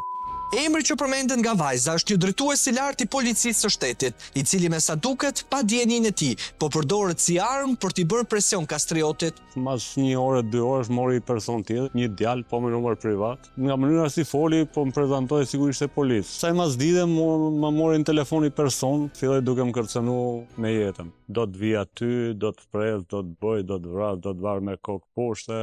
Ishte edhe ajo e prezente aty, se janë i gjova zonin, se e pyeste ky se ku e ka shtëpinë ky, janë ajo po i jepte adresën tij. Gjithë ajo dashuri u venit menjëherë sapo 42 vjeçari kërkoi të remonte paksa në jetën e vajzës. Në fakt Jonida nuk është se kishte shumë faj. Ç'pun kishte kastrioti me njerëzit e saj? Raporti duhet të funksiononte fare qartë. Leg, dhurata, rroba, pushime, telefon, në këmbim të asgjëje. Po pse më budallaj di kastriotin ti? Të pak të një puthje, se s'po themi më shumë. Sidoqoftë, situata bëhet serioze, prandaj ai vendos të marrë në telefon policin, me shpresën se kjo e fundit do të ndërhynte. Vajtëm komisariat, fillova deponimin, momentet që unë po bëja kallëzimin, kontaktun Jonidën në telefon, sa po e kontaktun këtë zonjushën, mas 2 minutash fillon telefonatat edhe në komisariat. Sa po hynin në komisariat, u thot sigurisht se shefe komisariati, policia, prokuroria nuk kanë bua si hapa si gjë, as më kanë pyet, as kanë verifikuar si gjë. Thjesht kanë mbyll çështjen, nuk din ngatruhem nga policia, nga Jonida, nga prokuroria, nga rrugashët e saj. Vazhdoj ndihem i kërcënuar, sepse mënyra se si funksionoi kjo çështje, aq shumë meshkuj sa më dolën përpara. Mu më duket sikur këto funksionojnë si grup kriminal. Pasi dëgjuan pretendimet dhe akuzat e forta të kastriotit, u nisëm të takojmë Joniden. Këtë vajzë që sipas tij ka bërë 1001 të zeza, e ka mashtruar, por mbi të gjitha i ka thyer dhe zemrën. Takimi me të nuk ishte aq miqësor në fakt. E don kuçi nga Pirania. Pse nuk e lini qet kastriot? E përshetu më kamer ti? Kastriotin. Haj se flasë. Nuk më le qeta i mu. I ke shkruajtur këtu te mesazhet, do ta tregoj unë ty. Çfarë do të tregoj? Mos nxjerr kamerën. Çfarë do t'i bësh? Okej, haj se flasë. Kush janë ato njerëzit që afut që ta marrin telefon? Jo, lër kamerën. Okej, se janë ndryshëm. Kush është ai djali që ka marrë telefon kastriotin dhe e ka kërcënu? Okej, se flasë. Ai t'ka dhënë para, t'ka bler dhuratat, t'ka bler telefonin, shkonte dhe paguante rrobat e tua. O shef, se ka lodhur. Shef, mos është ai shefi që thot kastrioti? T'ka bler dhuratat, të blente rrobe, shkonte paguante rrobat e tua. Është normale ti ikësh. Jonida, nuk mendoj se do fshihen shumë gjatë. Nuk është zgjidhje të futesh në magazina. Është më mirë që të dalësh. Kush është ai miku që morën në polici? Si thua dalësh dhe t'japësh përgjigjet e tua? Rrobet i blinte, telefonin ta bleu, lek të jepte. I thoje jam në Itali dhe ishe në Shqipëri, të çonte euro. Do vazhdosh fshihesh. Jonida, besoj që është më mirë të dalësh. Pasi u fsheh brenda supermarketit, pavarësisht se e pritëm shumë gjatë, pak orë më vonë, Jonida na telefonon duke akuzuar kastriotin për gjithë çfarë ka ndodhur. Tani ai shantazhon mua me foto me gjona në TikTok. E di ti të sigurt që është kastrioti ai që ka llogarit? Ai e ka me adresë femër. Sepse më tha, ishim të dy, isha me vllajën e vet ke komisariati para 2 ditësh. Po? Ishja rum atje, gjitha vllajve, hiqja foto, hiqja video të gocës, tha se e kena nuk të çështje me prokurori, me polici. Edhe e kena lënë që të na marrin në polici. Nëse akuzat e Jonidës janë të vërteta, atëherë dhe kastrioti duhet të mbajë përgjegjësi para ligjit për veprimet e tij, pasi asgjë nuk i justifikon denigrimin përmes rrjeteve sociale. Por këtë vajza kërkoi një ballafaqim në zyrat tona, por pasi caktuam ditën dhe orën, ajo na mbylli telefonin dhe nuk u përgjigj më. Sidoqoftë, kjo pak rëndësi ka. Ajo që duhet të bëjë kjo vajzë është që t'i kthej lekët kastriotit dhe t'i kërkoj falje për atë që i ka shkaktuar.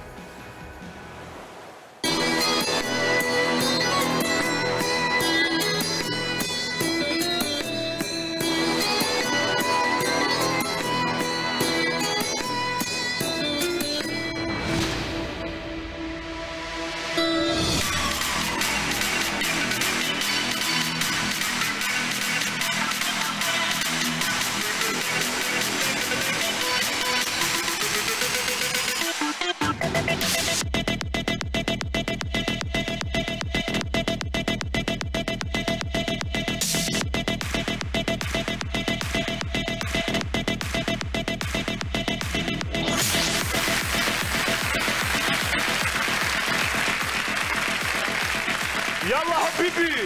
Kam të piranjët, Habibi, kam të piranjët. Jalla Habibi, kam të piranjët. Ishte fiks energjia duhur për të prezentuar atë tani. Kjo pra. Kë? Atë. Sepse shikuesit e rregull të piranjës shumë me siguri e mbajnë mend atë. Lash pak suspans pra. Nese, Denisën. Vajzën që bëri bujë sezonin e shkuar duke thyer hegemonin e meshkujve në fushën e respektuar të shantazhit dhe të përndjekjes. Tani, kemi të reja, Dojna. Kemi të reja, po, sepse pas një periudhe qetësie, Denisa është bërë më aktive se kur. Dhe ka filluar prap të përndjek Arditin. Ja. Ke qfare? Vulkan Denisa, është përthen, po na paralajmëroj me thënë drejtën. Ajo tha, qartazi, shprehjen e njohur shqiptare popullore. Karma është plazh. Bundra. Aty. Dhe kur karma nuk u bëj gjallë, se ç'është Denisa që të presi karmën, sa të vi karma e mori vetë situatën në dorë. Pasi Arditin e përndoqi mirë, u mor me ne? Mos ja fut... Seriozisht? Po. Me ne? Po, duke shkuar deri në... kërcënime vdekje. Shiko. Ne, në pararojë të këtyre kërcënimeve që na bën Denisa, kemi atë. Këmo? Ajo. Kushme? Ajo që kërcënimin e hap për shesh në mëngjes. Kushme, re? Me qumë shplur, madje, pa ujë. Këmo? Jonida. Mukja, Jonida jonë, ba mirë që kemi Jonida, se t'ishte për mua.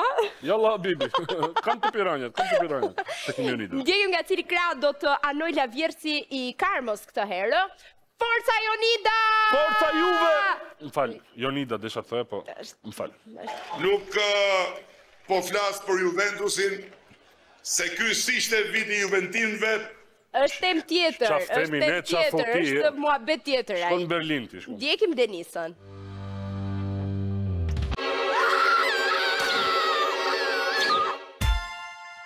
Nuk do për patën tjerë me degeneru nuk kam me të lanë. Në mënyra si duon do t'a kesh prizë. Do t'a kesh prizë. Kjo vajzë përballë meje, e cila ka humbur plotësisht kontrollin, është Denisa. 26 vjeçarja nga Dibra, për të cilën kishin folur në tetor të vitit të shkuar. Ishte Arditi, 29 vjeçari nga Tirana, i cili na u drejtua për ndihmë pasi përndigjej, denigroi dhe terrorizoi familjarisht nga kjo vajzë e re. Historia ka nisur para 4 vitesh në aplikacionin e Snapit. Arditi atëherë 25 vjeçar, një lloj si shumë bashkëmoshatar të tij, kalonte orët e natës duke komunikuar në rrjete sociale me vajza të së njëjtës moshë. Në një nga këto biseda ai njihet me Denisën, e cila nga fotot e publikuara e tërheq menjëherë. Duke marrë shkas nga fotot, më pëlqyen. Muhabeti po na shkote mirë. Kishe folur ndonjëherë në kamera me vajzën që të prezantohej në foto? Jo. Kam tentuar disa herë, por kamera nuk ka hap ajo. Edhe nëse hapte për shembull do ta bllokonte pamjen. Për të fol me zë, kemi fol. Pavarësisht bisedave që dy të rinj të bënin çdo natë, vajza nuk pranonte të shfaqej asnjëherë të vetme. Duke e mirë kuptuar në hezitimin e saj, Arditi vendos që ta takoj, dhe ajo tregohet menjëherë e gatshme. Shfaqet ky personi që nuk ishte në fotot që un kam shkëmbyer me vajzën nëpërmjet Snapit. I zgënjur nga gënjeshtra e vajzës, Iri u vendos të largohet duke ndërprer menjëherë kontaktet me të. Sepse pak rëndësi kishte fakti nëse ishte më e bukur apo më pak e bukur se ajo që shfaqe në fotot e publikuara. Vajza që takoi nuk ishte ajo që kishte pretenduar, pra e kishte gënjur që nga dita e parë e njohjes. Por fatkeqësisht ky moment do të ishte dhe piknisja e një trazimi shpirtëror për Arditin. Ai do të duhej të përballej me fiksimin e vajzës, e cila nuk ndalej as pak pavarësisht indiferencës së të rijut. Mesazhe ditë për ditë, nga 50 telefonata, 60 telefonata, mesazhet po ashtu si në WhatsApp me numra ndryshëm, mesazhet e telefonata në Instagram, shante dhe bote dhe diku fakt kryer që ne duhet të lidhemi bashkë, ai nuk do hiqte dorë, unë nuk do shpëtoj asnjëherë nga ajo. Po për zotin me ty vetëm në hotel, edhe ti ke më mbrosh stacion mo, atëherë të fshiu fotot. Po ti ishe me pranu këtë kursin, okay, nëse s'do të bëj më keq se sa kam bërë. Por Denisa nuk do të ndalej me kaq. Më pas radha do t'i vinte familjarëve të Arditit, të cilët u vun të gjithë në shënjestër. Një bullizëm pa limite duke mos kursyer asnjë person, përfshi edhe fëmijët. Ishte fut në rrjetet sociale dhe kishte marrë foto nga më të ndryshmet, si të mia, si të motrës time, me fëmijët vogël, me burrin e vet. Vazhdoj pastaj postimet me çara nëpër rrjetet sociale me fjalë vulgare nga mbrapa. Të njëjta gjëra u hapën edhe në Instagram dhe i bënin follow friendsave të mi. Nuk ishte frika për veten time, po ishte frika për fëmijët, sepse mua më hapeshin adresa ku postohesha unë dhe çuni im 3 vjeç me fjalë nga më të ndyrat. Në këto kushte, motor e vollate terrorizuar nga këmbgulja e frikshme e kësaj vajze i drejtohen dyrve të policisë së shtetit. Sepse e gjeta më të arsyeshme që të jetë shteti dhe ligji ai që vepron, sesa unë të bëj të njëjtën gjë si ajo vajza. Por duket se askush nuk e merr seriozisht situatën që ata të dy po kalojnë. Atje filloi të kërcënonte policin. Vazhdonte me shamet dhe ofendimet më të ndryshme kundrejt oficerit të policisë. Ti kur s'nje pas instancat ligjore. Atëherë unë çfarë mund pretendoj për sigurinë time, për sigurinë e kalamajve të mi? Kjo indiferencë organeve ligjzbatuese duket se e nxiti edhe më shumë Denisën, duke i krijuar idenë se është e paprekshme. Dhe këtë e përforcoi kjo shkresë e prokurorit Florian Boriçi, të cilit me sa duket nuk i kanë mjaftuar faktet e paraqitura nga Arditi dhe motra e tij. Prandaj ka vendosur mos fillimin e procedimit. Për lajmërimi nga prokuroria ose ndonjë instancë tjetër, mu nuk më ardh asnjë njoftim për paraqitje, qoftë me shkrim, qoftë me telefonat. Kam pas zero komunikime me instancat e shtetit për këtë lloj gjoje.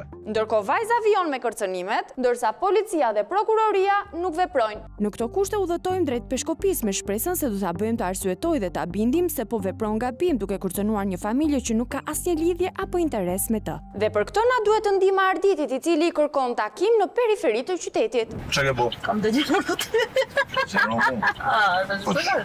Pritër sa Të të lërë hap. Që më ato foto e motrës time çfarë? Po ka në të jap. A i ke fshi foto të paktën? Jo. Sa? Di se ka rregulla. E dia që në rreth 34 kam një ditë. Ja foto, portokalle. Po nuk funksionon çdo gjë me dhunë. Ka shtrit, me zor. Pse s'bën me të? Po flasim me vërri. Pse ke postu foto me motrës time me çame? Që ka qenë dhe i bebe aty. Po s'është e drejta. Pse se fiksuar Europë me Europë tjetër, siç ke bëu me mua? Është ka marrë zotin për mua aty tjetër, të thonë ti do më vet personalisht. Ja. Ato që Po zona, pse i foto ti çfarë më? Po se vetë po tonë, pse ti fshin? Ti të macaroneva. A ke më pyetje? Po, patjetër që kemi pyetje.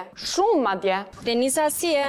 Por çfarë je sot këtu me Arditin? Diskutojmë gjërat tona personale. Kush janë gjërat tuaja personale? Se ca debate që kemi pas me njëri tjetrin edhe kaq. Ti ke familje? Po Arditi? Se di. Se di, jo ti e di shumë mirë, por ai shku sa merresh me familjen e Arditit nga mëngjesi deri në darkë. Me mbesën apo nipin e Arditit, me motrën e Arditit, me kunatin e Arditit, me djalin e xhaxhait të Arditit, apo tek familja e tjetrit nuk të bën përshtypje. Vajza qëndron e heshtur dhe më shumë se pamje një personi të penduar për çfarë ka bërë na jep idenë e dikujt që i zën në mat, po mundohet të shmanget duke mos dhënë përgjigje. Por sidoqoftë, ajo që na intereson janë fotot dhe profilet denigruese që ka në celularin e saj. Jo, po fshi fotot. Thjesht njerëzve ju lën Zotin edhe kaq. Të na kishte lënë Zoti, ndoshta nuk do të merakoseshim. Problemi është se e mori vetë përsipër hakmarrjen, duke ju rikthyer sërish formave të saj vulgare me mesazhe dhe tekste denigruese, madje duke shtuar dozën e agresivitetit.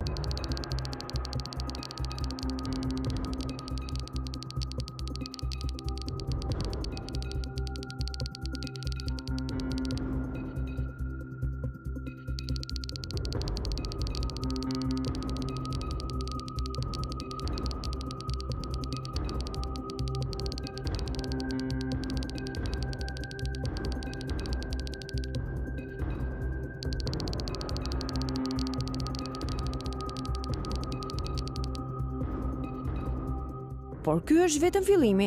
Çmenduria nuk ndalon as pak, madje viktima të sharjeve dhe kërcënimeve bëhen fëmijët, një lloj siç kishte ndodhur edhe më përpara me motrën e Arditit.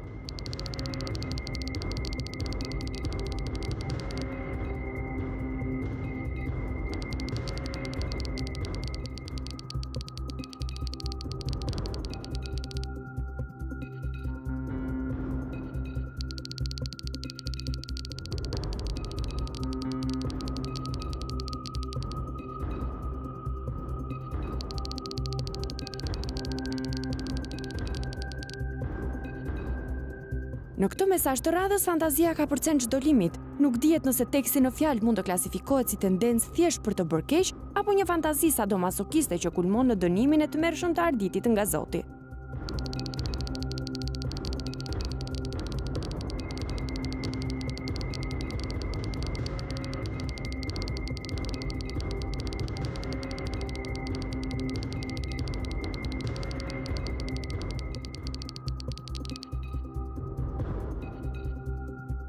Presioni sa avioni rritet dhe nga lutjet për kancerin e gjenitale kalojmë në kërcënime me vrasje dhe videoarmësh.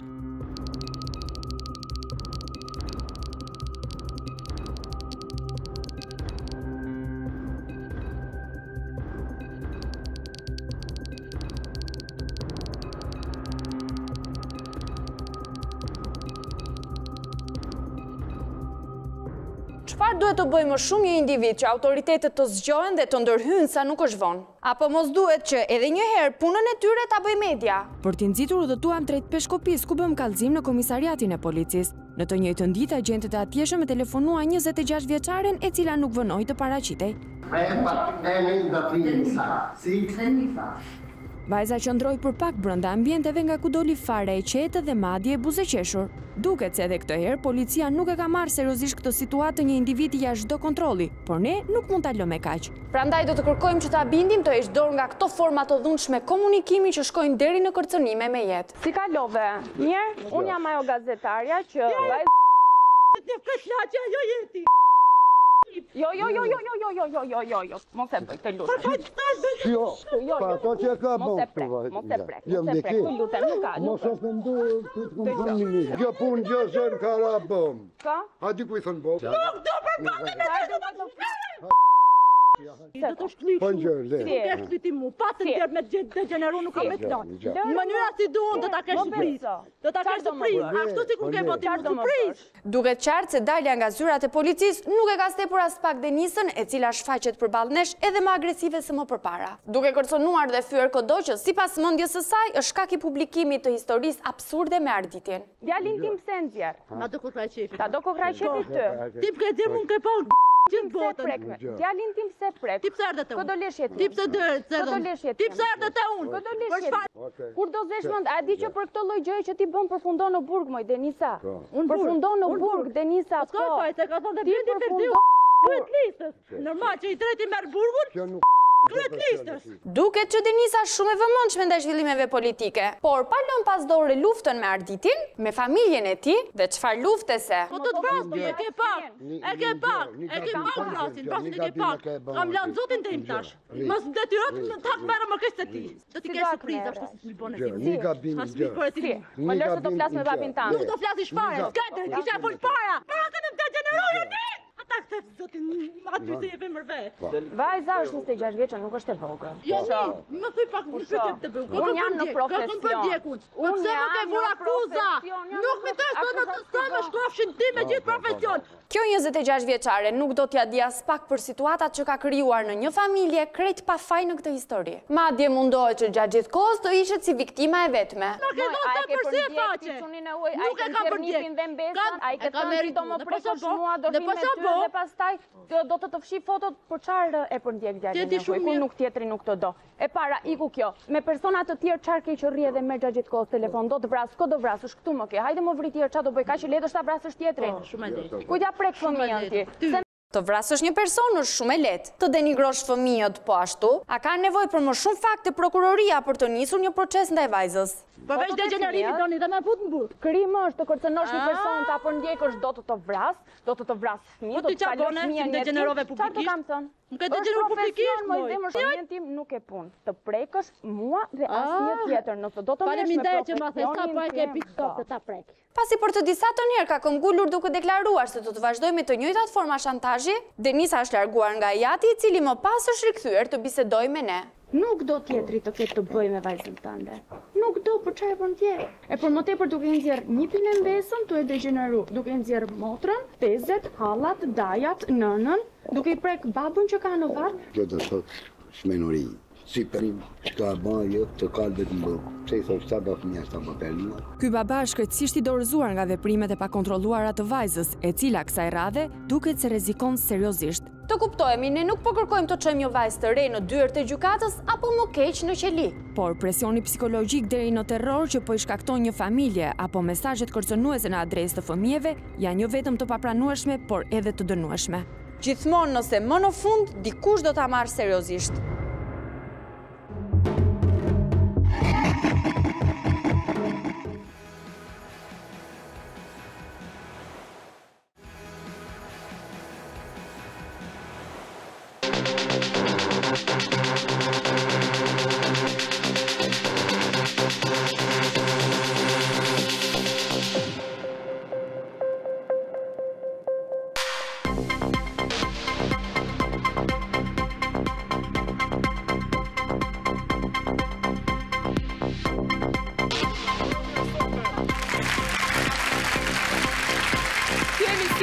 është i gjithi të fituar për ty sot. Faleminderit.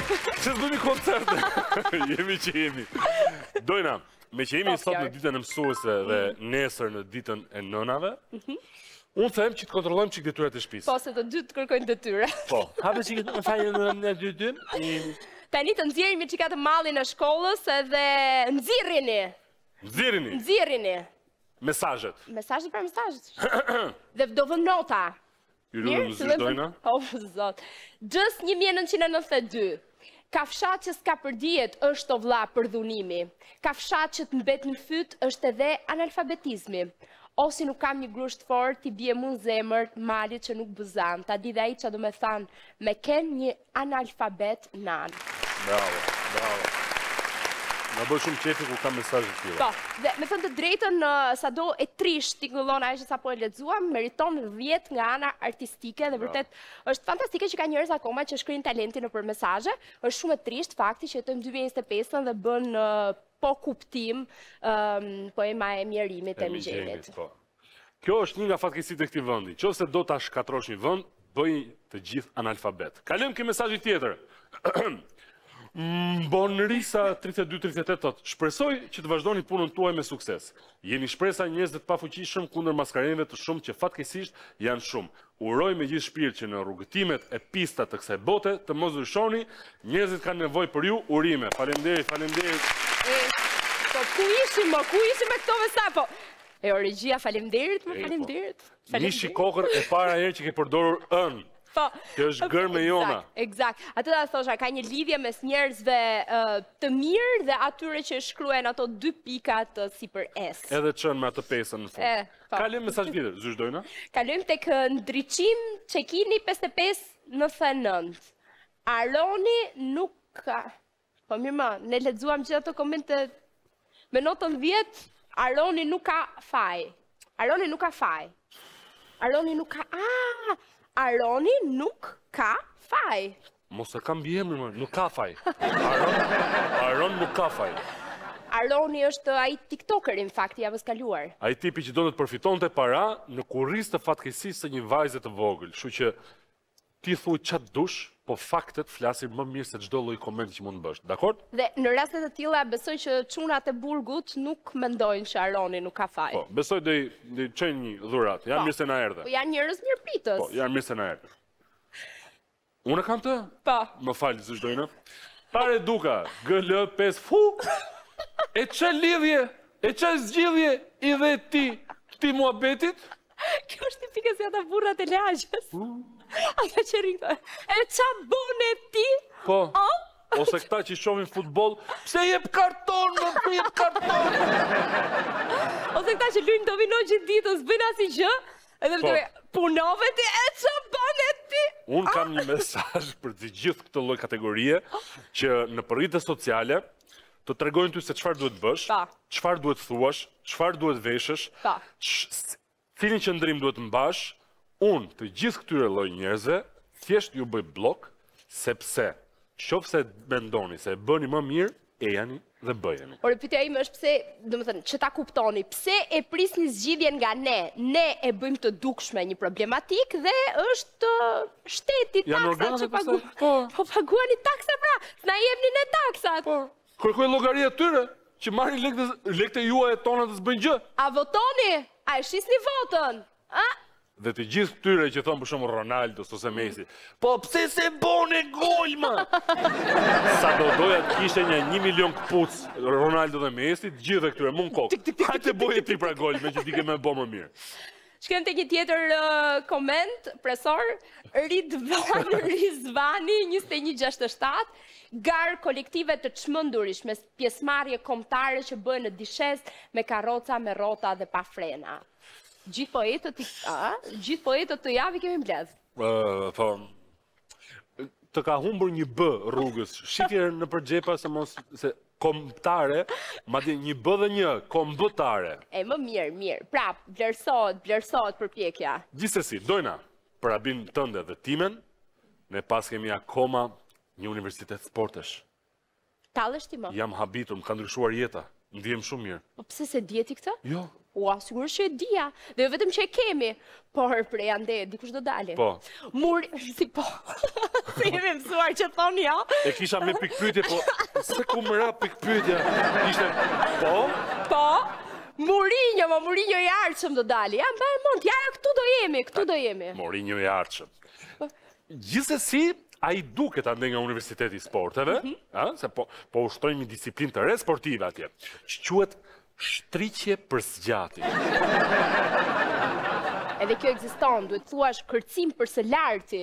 Jo, as për së larti e për zgjatje, është sport i ri dojna. Si është? Shtriqje për zgjatje. Edhe shtrin këmbët, trupin, dhe zakonisht ky sport ushtrohet në për avione. Ashtu? Është i vështirë, nuk është për gjithë. Ua, po unë pas kam për kot shkollë gazeterie. Unë këtu dhe t'kisha shkuar. Ku janë medalje t'ju luta? Unë këtu t'a bëj perfekt, më. Po unë këtu e qaj, më. Ja, zonja zotri, world record. Ja, si digjen talentet. është sport i vështirë, kam seriozisht, është i vështirë. Është mëre. Shiko, tani a i vështirë është, fjarë, flutan, po dikush duhet ta bëj. Po, je pak vonë. Unë. Se në para, po, të më vjen keq, se më pararoj të kësaj disipline të re të sporte, është dekani i fakultetit. Është? Po. Ky është versioni shqiptar i Catch Me If You Can. Po. Edhe e kalon kohën vetëm... A i vrapon të pak më shumë. Tiran, Milano më shumë. Një orë gjysë. Sa lezet ka në avion. Po, ka shku në Amerika, ty ka thyrë rekord fare. 9 orë. Tu shtrish në gjuhë. Shiko, mos e bën për të mirë të situatës, tashi, normalisht je në avion. Je në avion? Jam. Je brënda në avion. Çfarë ka karakteristik avioni? Shetë gjitha nga lartë, më Flor. Bravo. Këj bën ato foto, të këpërshësh ato foto të Google Mapsit. Po, këj bën. Që i bën nga lartë me satelit. Nga dritare, i bashkon, edhe pasaj shumë me Google Mapsit. Ose bën atëm.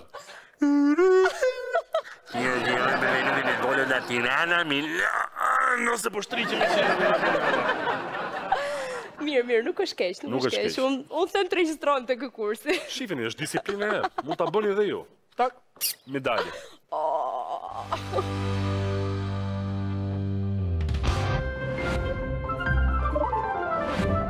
Shpesh herë në media, është folur për keq menaxhimin e fondeve të universiteteve publike në vendin ton. Rasti më i fundit ishte ai universitetit bujqësor, ku abuzimet kishin kapur shifra të paimagjinueshme, ndërkohë që performanca kishte mbetur në vend numero.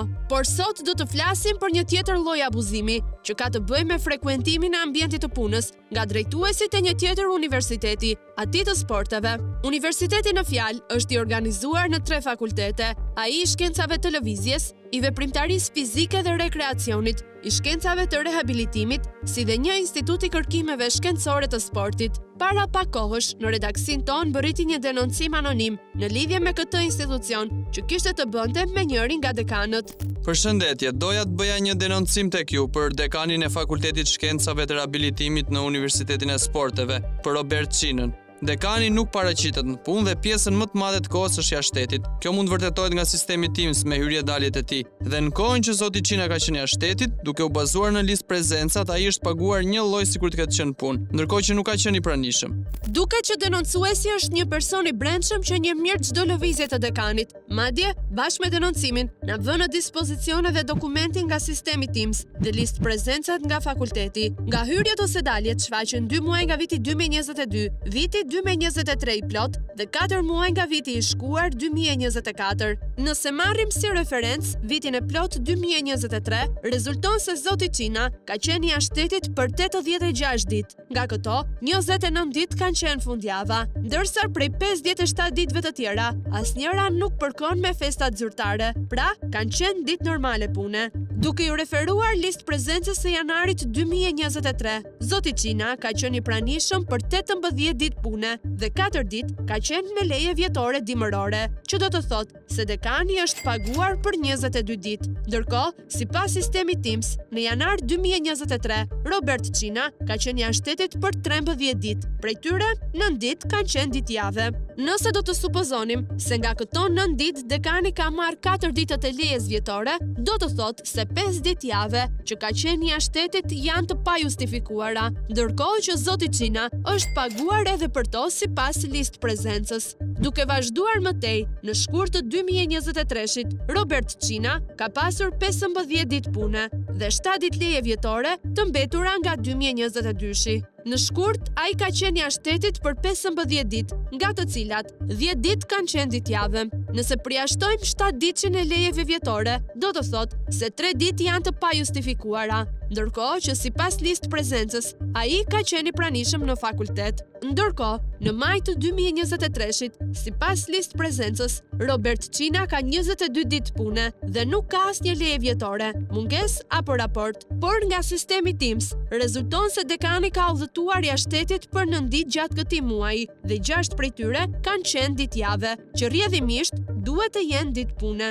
Si mund të ketë qenë 6 ditë prezent në punë zoti Qina, teksa ka qenë jashtë Shqipërisë? Njësoj si në muajin maj, edhe në qershor të po të njëjtit vit, dekani i Fakultetit të Shkencave të Rehabilitimit ka 22 ditë pune, teksa sistemi TIMSS tregon se ka qenë jashtë për 4 ditë dhe 2 prej tyre kanë qenë ditëjave, që nuk janë të justifikuara as me leje vjetore, as me mungesa e as raport. E njëjta situatë qëndron edhe për muajt e tjerë të vitit 2023, por duke variuar me numër ditësh të ndryshme. Por në fakt, sasia nuk është e rëndësishme, për sa kohë shkelja është kryer, qoftë për 1, 2 apo edhe 6 ditë. Ndërkohë, edhe në prill të vitit 2024, zoti Qina ka udhëtuar jashtë shtetit për 7 ditë, ku rezulton se 5 ditë kanë qenë nga java e punës. Teksa në listë prezencën për periudhën 1 deri në 30 prill 2024, shkruhet se dekani ka pasur 20 ditë pune dhe 2 ditë leje vjetore dimërore me vendim të rektorit. Duke përjashtuar 2 ditët në fjalë, rezulton se 3 ditët e tjera nuk kanë asnjë justifikim, por sërish dekani është paguar. Po ashtu, në ditë dhe orare të ndryshme, ne u paraqitëm pranë Fakultetit të Shkencave të Rehabilitimit për të kërkuar dekanin Robert Qina, por ky i fundit nuk ishte gjithmonë prezent.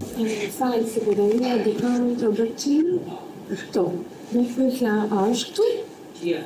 Nga do që ai ka qenë një shërbim në Stockholm, në studentët të sti, e në vidi ja do visë sot apo do vizë. Seni, a është të dekan këtu? Jo, nuk është. Okej. Seni, a është dekan këtu? Jo. Falë.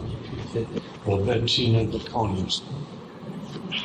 Nuk është tu, dhe në një konferenca nga me pikisë të nga të që.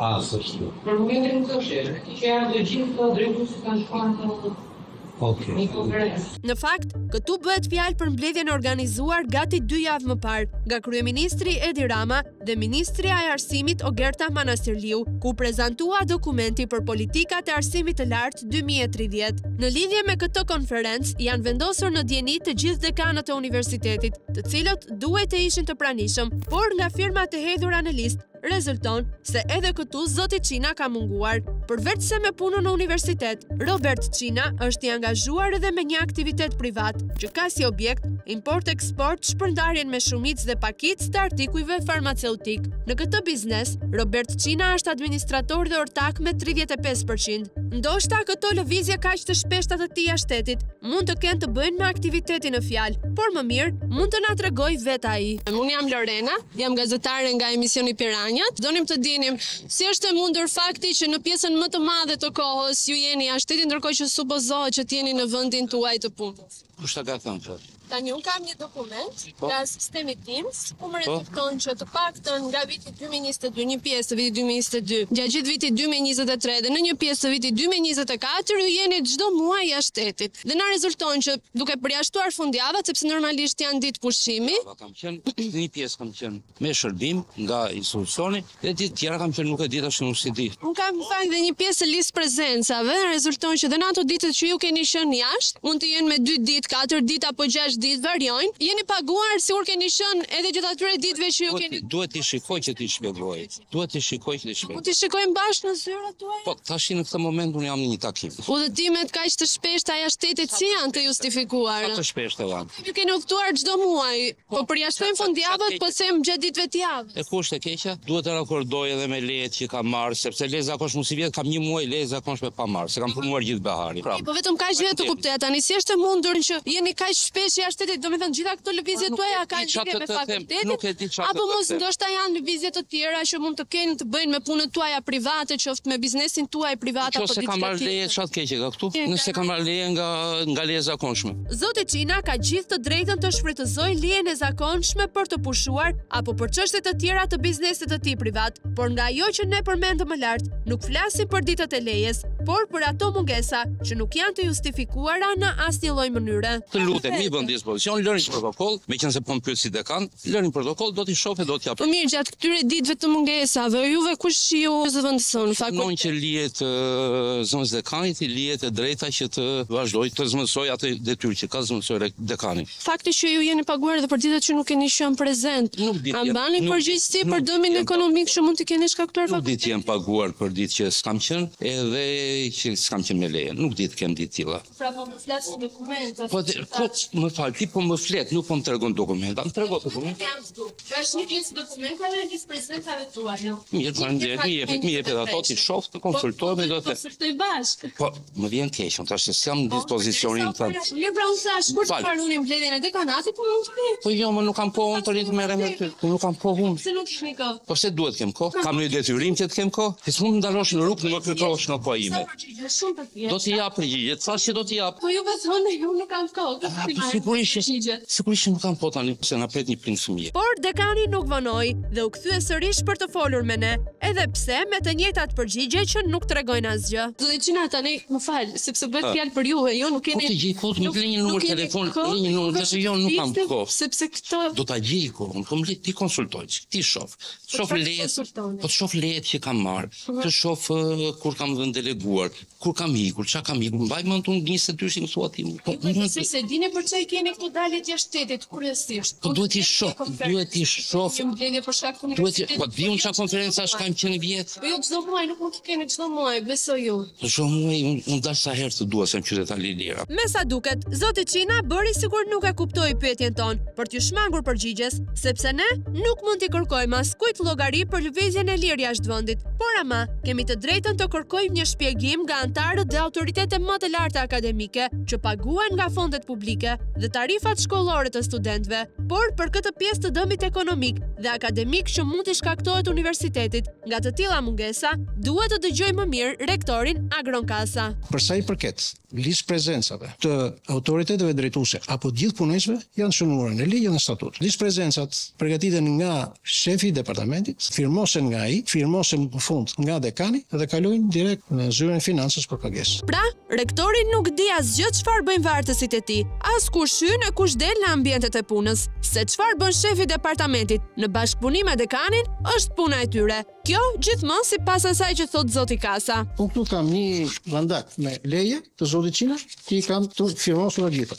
Na vendosen në dispozicion. Jo, to janë dhëna personale, nuk mund t'japim. Por unë që të bëj një verifikim saj, juve do të mnisni me email. Pra, sipas rektorit, lejet vjetore të një dekani të universitetit publik konsiderohen si të dhëna personale dhe vetëm në rast se kërkohen me email, nuk klasifikohen më si të tilla. Një autoritet drejtues i institucionit mund largohet edhe për efekt për çështje pune, sepse një dekan shkon në kuadrin e internacionalizimit, mund të shkojë jashtë për të bërë marrëveshje, për të bërë lobime, për programe të saktuara. Fakulteti i riabilitimit është një fakultet i ri dhe si i tillë ka nevojë më shumë se çdo fakultet tjetër, edhe për specifikën që ka, se bën pjesë tek shkencat biomjekësore, ka nevojë më shumë se çdo fakultet tjetër i cili të faktorizohet, se njësoj 4 vjet jetë ka. Për këtë arsye zoti Çina, jo vetëm zoti Çina, por janë shumë anëtarë të tjerë që ne i dërgojmë për të lidhur me universitetet si Motra të ngjashme për gjetur mundësinë e konvergjimit për të bërë programe të përbashkëta. Në fakt, përveç dekanit Çina nuk na rezulton konsulton askush tjetër nga dekanati këtij universiteti me kaq shumë udhëtime jashtë vendit, apo ndoshta ai mund të jetë vetëm lobues i besuar i rektorit. Universiteti është i detyruar të ecë sipas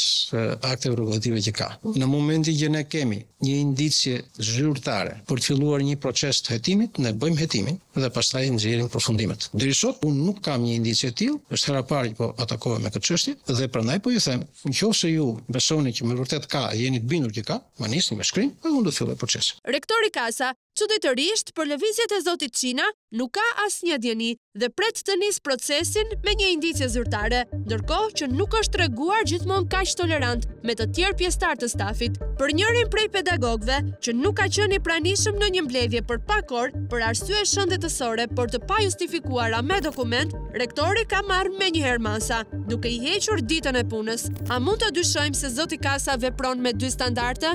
Sa për dekanin, duket se gjërat nuk do të ndryshojnë. Ai do të vazhdojë të bëjë turizëm me paratë e shtetit.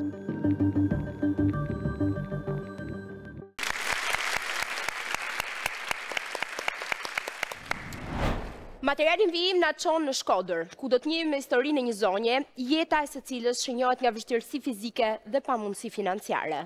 Edhe pse ka pranë të birin e saj, i cili përpiqet të rrijë pranë për çfarëdo lloj vështirësie që ka, prap shpenzimet dhe ushqimet janë të papërballueshme. Piranja jon, Luela Gaxha, udhtoi drejt Shkodrës për ta jetuar nga afër këtë realitet kaq të trisht e këtë histori njerëzore, e cila është vërtet e mjerueshme.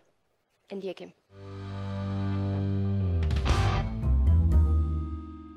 Të lutem, mama, mos përmend.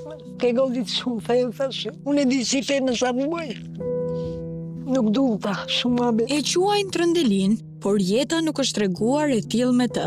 Kalvari i saj vuajtjeve nisi rreth 26 vite më parë, kur familja prej 5 antarësh mori një goditje të rëndë nga humbja e parakohshme e bashkëshortit, duke u detyruar të i bënte ballë jetës bashkë me 3 fëmijët ende të vegjël. 38 vjeçë kur ka ndek buri. Si ishte, në atë moshë, me 3 fëmijë? Zoti e di dhe unë. Jetë një gjak, se jam një njeri që kam dhe gjak shumë. Dhe rusë gjaku kam dhe 270 gjak. Një shumë e kena kalon jetën me lodhe, me sakrifica, me marrë borgje, me la borgje.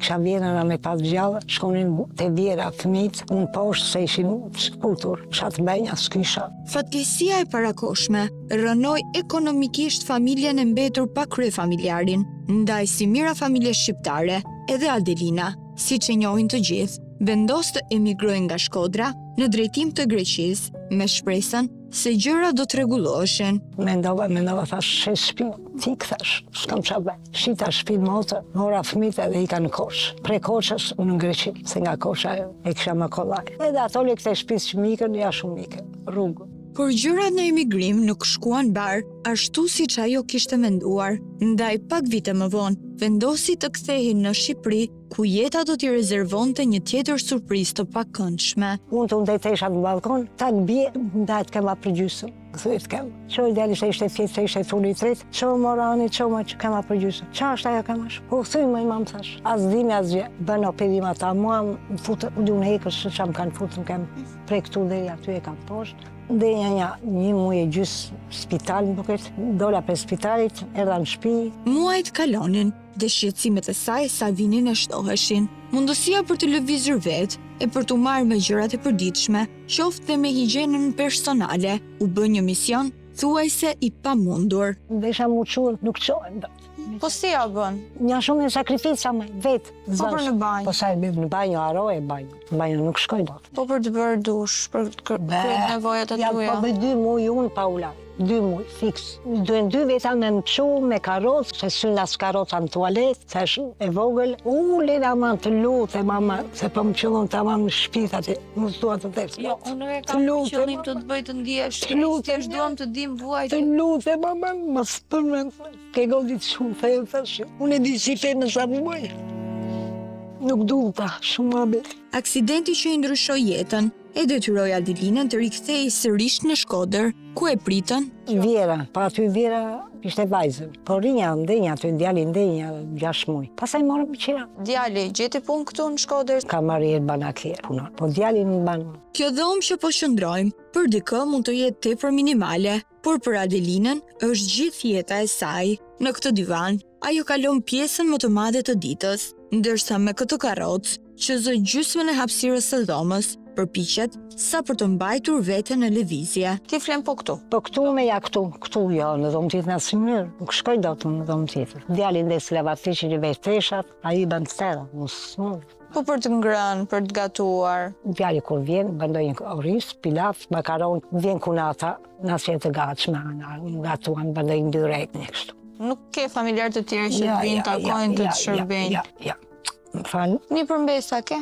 Qofshin me jetë, më. Kush të vjen me sot? I ke jashtë? Me jashtë me janë një për të mesat. Janë të vegjët? Po janë vegjën me shpita, po 10 vjeqe, 8 vjeqe. Shqyqy që ka madhe djale pa qa me jetë. Ka i gjithë them, që më sjell një gotuj. Djali 30 vjeçar i zonjës është i vetmi familjar që mundohet i qëndrojë pranë asaj me sa mundësi ka, pavarësisht se pjesën më të madhe të ditës e kalon në punë si kamarier në një lokal në Shkodër, por shumë shërbime të nevojshme në përditshmëri për një person me probleme shëndetësore dhe e pamundur për të lëvizur, siç është Adelina, duhen bërë nga dikush i dedikuar, mundësisht i paguar për punën që do bëj, sepse kjo 66 vjeçare ka nevojë të kryejë nevojat personale, të ndërrohet, të lahet e të pastrohet, gjëra që asnjëra nuk mund t'i bëj vetë. Por për fat të keq, rënkoj, baj, bërstas, as m'bjen kërkush. Kur rëzoj mund bërstas, më i nen, bëdhejmë shpirti, e vdekur. Nuk të vjen askush. E vdekur, haroje. Përjashtim bëjnë vetëm miq të vjetër, që nuk harrojnë ta vizitojnë her pas here, duke i sjell gjërat për të cilat mund të ketë nevojë. Vjen dhe një shoqe e them, me korë më s'kam bebelina me korë. Po të shkej me ti si gjej unë. Më ka atë një vajzë, që më ka se vazhdimisht bebelina. Po s'meri njëri këtu të mjap mua, u vdes për të ngrenë. Shkurt mua beti, del shpirti. Lalas dal njëri jashtë, për me marë, hajë, vetë ma dritare, oksigjen të ngopen, të më raj djeli. Mu vetëm këtu u myka këtu brenda. Pas aksidentit që i shkaktoi kufizim të aftësive për televizor, Adelina u interesua për kemp, po përgjigja ishte befasuese për të. U interesua djali? Djali nuk i takon. Por pas ca kohësh, vlerësimi ishte krejt i ndryshëm nga i pari. Ma nxorën kembin, një mrekulli. Kush t'i bëri letrat, të ndihmoj dikush? Kjo i bashkisë. Kjo tana, kjo. Nuk habita. Hajë, thash, si do më bësh kembin ti mua, thash. Po, me tha kemb. Që do dalë 170. Jo, do ta bëj kembin e mirë, tha. 430. Por sa zgjati kjo ëndër e bukur. 6 muaj u pre me gësher. Po pse? E din ata, nuk e di. Po si e përfitove ti dhe tani nuk të takon? Unë tash do të më ushqur, çdo 6 muaj të fut në skanin. Po në skanin unë jam fut sa u bëra e vdekur e në fundit. Si isha e zonja më, se unë ka magnetën kam. Çoreze më, visha më, mbarova. Uaja, muaj duart, më gjithë u bëra. Jo, tash skanin me zbethash. Ai kanë brenda ata skanin. Justifikim me bes skanin. Prap, më të kokës më bën. A kontaktove me këtë që thua ti që çfarë ndodhi me kempin? Me në shumë nerva, nuk merren me këtë punë, më intereson. Punon në bashki? Në bashki. Jo, habitshme është fakti që ajo u ofrua të ndihmoj të erdhi në shtëpi dhe pastaj u tërhoq. Pastaj u tërhoq me një stil acaruse, me një nerv, sikur unë e kisha lënduar atë, sikur e kisha grabit. Po ti kishe kontakt me atë? Jo. Vinte në shtëpi, më solli një thes me miell në fundit, ndihmë, më solli bebelina diç, më solli thesin e miell. Dhe kaq, thash unë po çati bëj atë thesin me korb, ku jam me zonja unë thesin. Po merre me korb se dua thesin. Po çati bëj thesit unë. Unë ngatroj me gjithë thes tash me karrotë. Ja faleminderit, tash merre net. Dita për këtë zonjë, e cila nuk i ka humbur shpresat e kjeta dhe e ardhmja, nis me kafe turke dhe cigare. Edhe pse ora shënonte 11 e paradites dhe deri në këtë orë duhej të kishte konsumuar kafen e dytë, Adelina na priti që kafen t'ja shërbejmë ne. Kafen turke, a e pison, shikoj aty që ke finxhan kafe. Marr e pi dhe e kthej. Edhe e kthej finxhan. Dita shohësh? Po si dita shoh. Dita shohësh? Po shoh se jam korçare. Ta bëj një kafe unë ty tani apo e ke pirë? Jo, se kam pirë. Ta bëj? Po një do bëj një. Dali.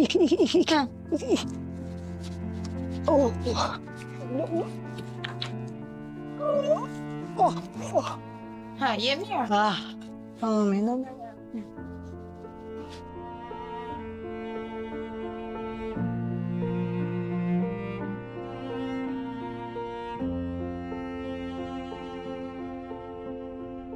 unë falë, po të kem unë falë, po jam barë për me më falë tash, qa të be. Edhe me qanë nuk është gjë, më qanë zemra brenda sa mundet, dite në, vajton, me alle të shka.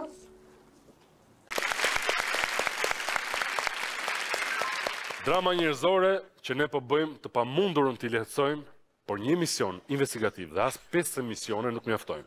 Duhet një frymë re institucionale për ta rikthyer fokusin tek ata që kanë vërtet nevojë. Gjithsesi, ne mbërritëm edhe në fund të piranjave për sot. Tani, ky është episodi që ne i futëm marshin e 5. Sepse është episodi i 5. E lidhe marshi i 5, episodi 5. Por, mos kujtoni se marru me kaq. Se ne jemi... Sa marsh e kemi? Ne jemi ajo lloj emisioni që fusim dhe 16-in, edhe 17-in. Kështu që, kujdes! Kujdes, se piranjat kafshojnë!